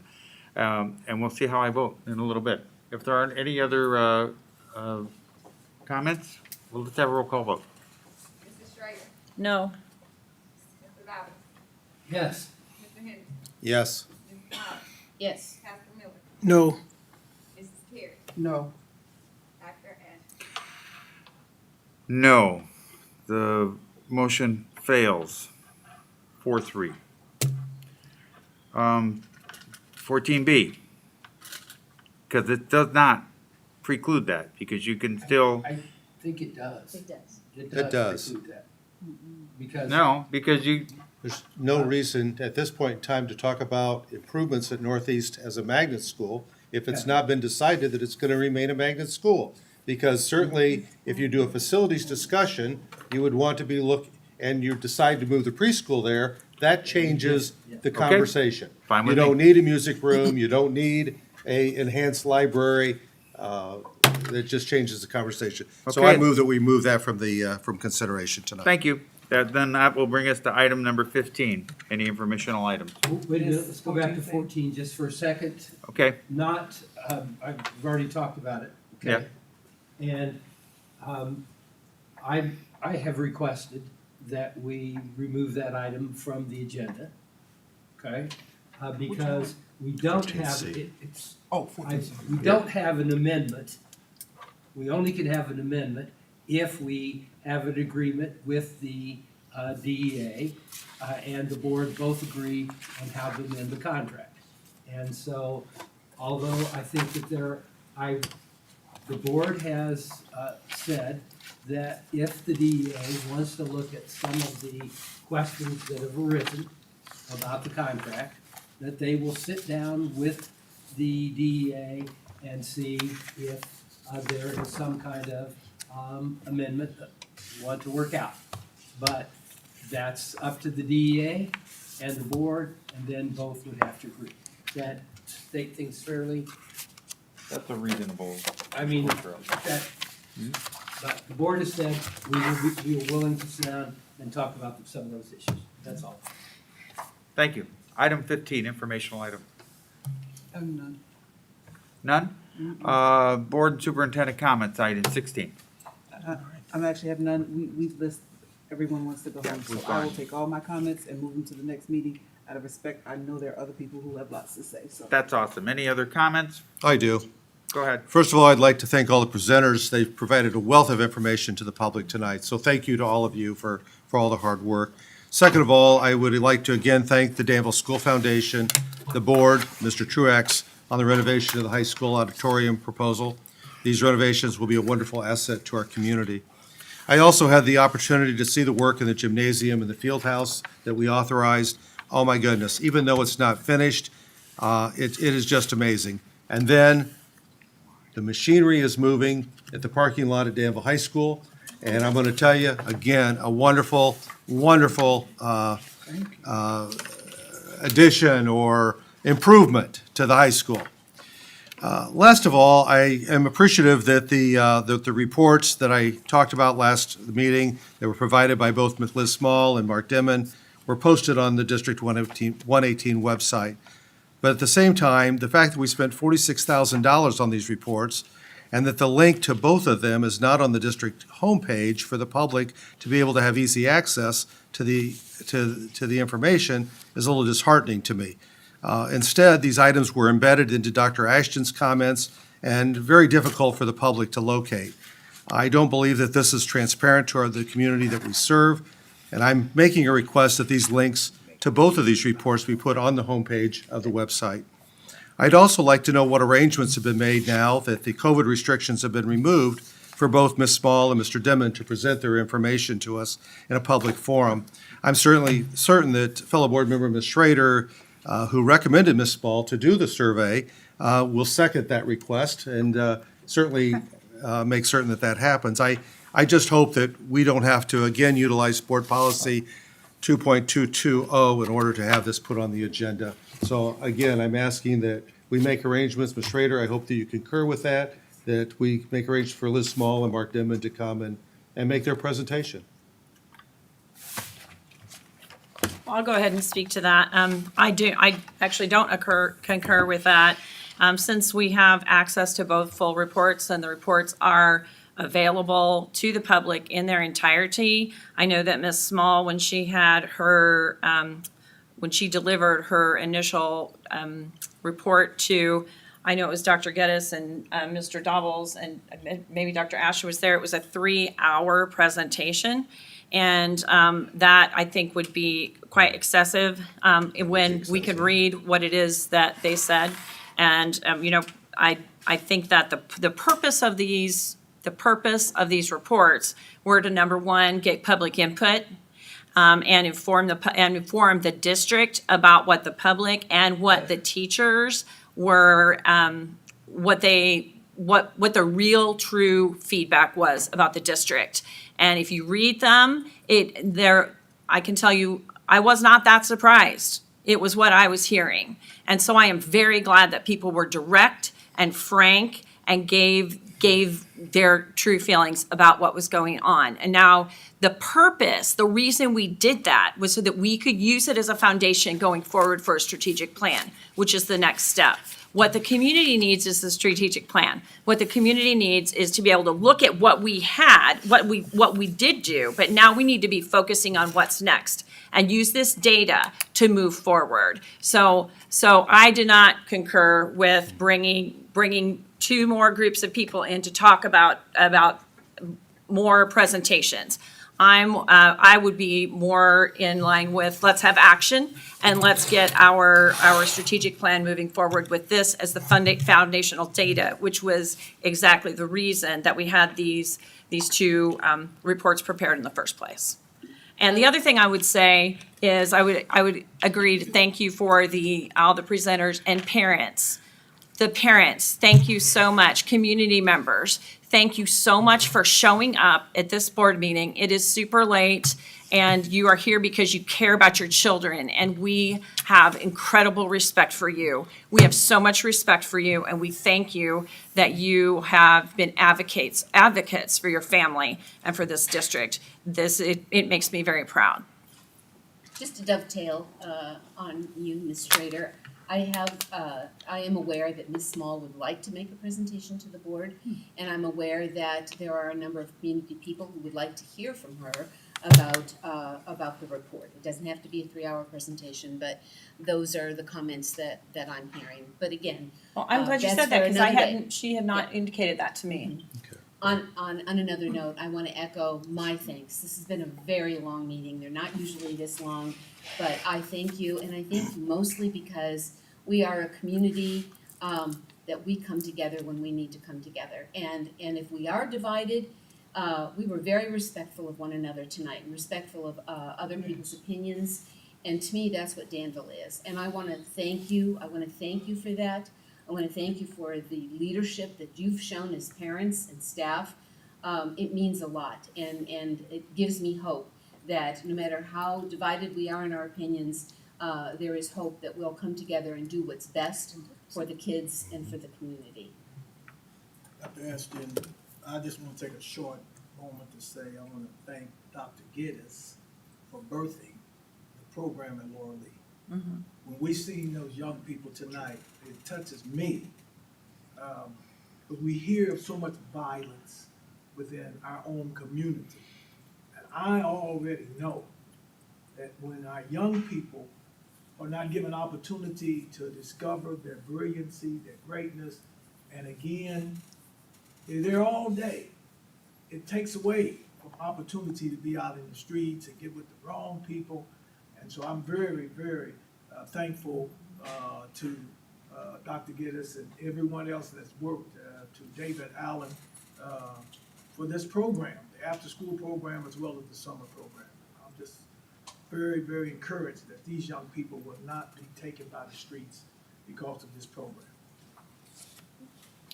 I would just, Mr. Douglas, I would just like to say thank you to the parents. And thank you to the parents. I watched another board meeting, not our district, but a board meeting that was sent to us to watch. I thought it was sent to us to watch, so we know how to act. But when as I'm watching the board meeting, I'm like, oh my God. I sure hope our parents come ready, but please don't be like those parents. I applaud you. You were fantastic. You just don't know our anxiety coming out here, not knowing what we were going to face. I love to hear people's opinion. I sent emails out to people and said, look, I don't care what your opinion is, but come to the board meeting tonight so we can hear your opinion. Because I don't want it to be said that we made decisions and didn't consider it. Now, y'all may not like us afterwards. We're not gonna satisfy everybody. But we are listening. And I took notes. I got all y'all names. Uh-oh. Mr. Donald? Nothing? Okay, to Mr. Henderson, I'm sorry if you think that we made that cumbersome. We will remove any cumbersome way to get to that report. We did it for transparency to put it out there. So with no thought or intention of making it difficult to get that report, we want you to be able to get it, want everyone to read it. And we'll find out whether 4 board members want to have that presentation. If we want to have that presentation, we'll have that presentation because that's how a board works. And if the majority of the board wants to have that presentation, I think that's a great idea. I thought your letter was very good. It was just that, to go to the homepage, to go to Board of Education, to go to board members, to go to you, and then to find it embedded. I thought it was difficult for the public. As I said, I'll remove that and we'll make it as easy as possible, okay? As it certainly was not the intent of that whatsoever. We want to make it accessible. Well, I'll say it again. And with that, this, like Dr. Geddes has said, this is a long meeting and I'm not going to take exception to anything else. I certainly do appreciate you all coming with that. We are adjourned. I can't believe you made it. That's a record. I'm so proud of you. Mr. Donald, you didn't. I'm going to say, I think you never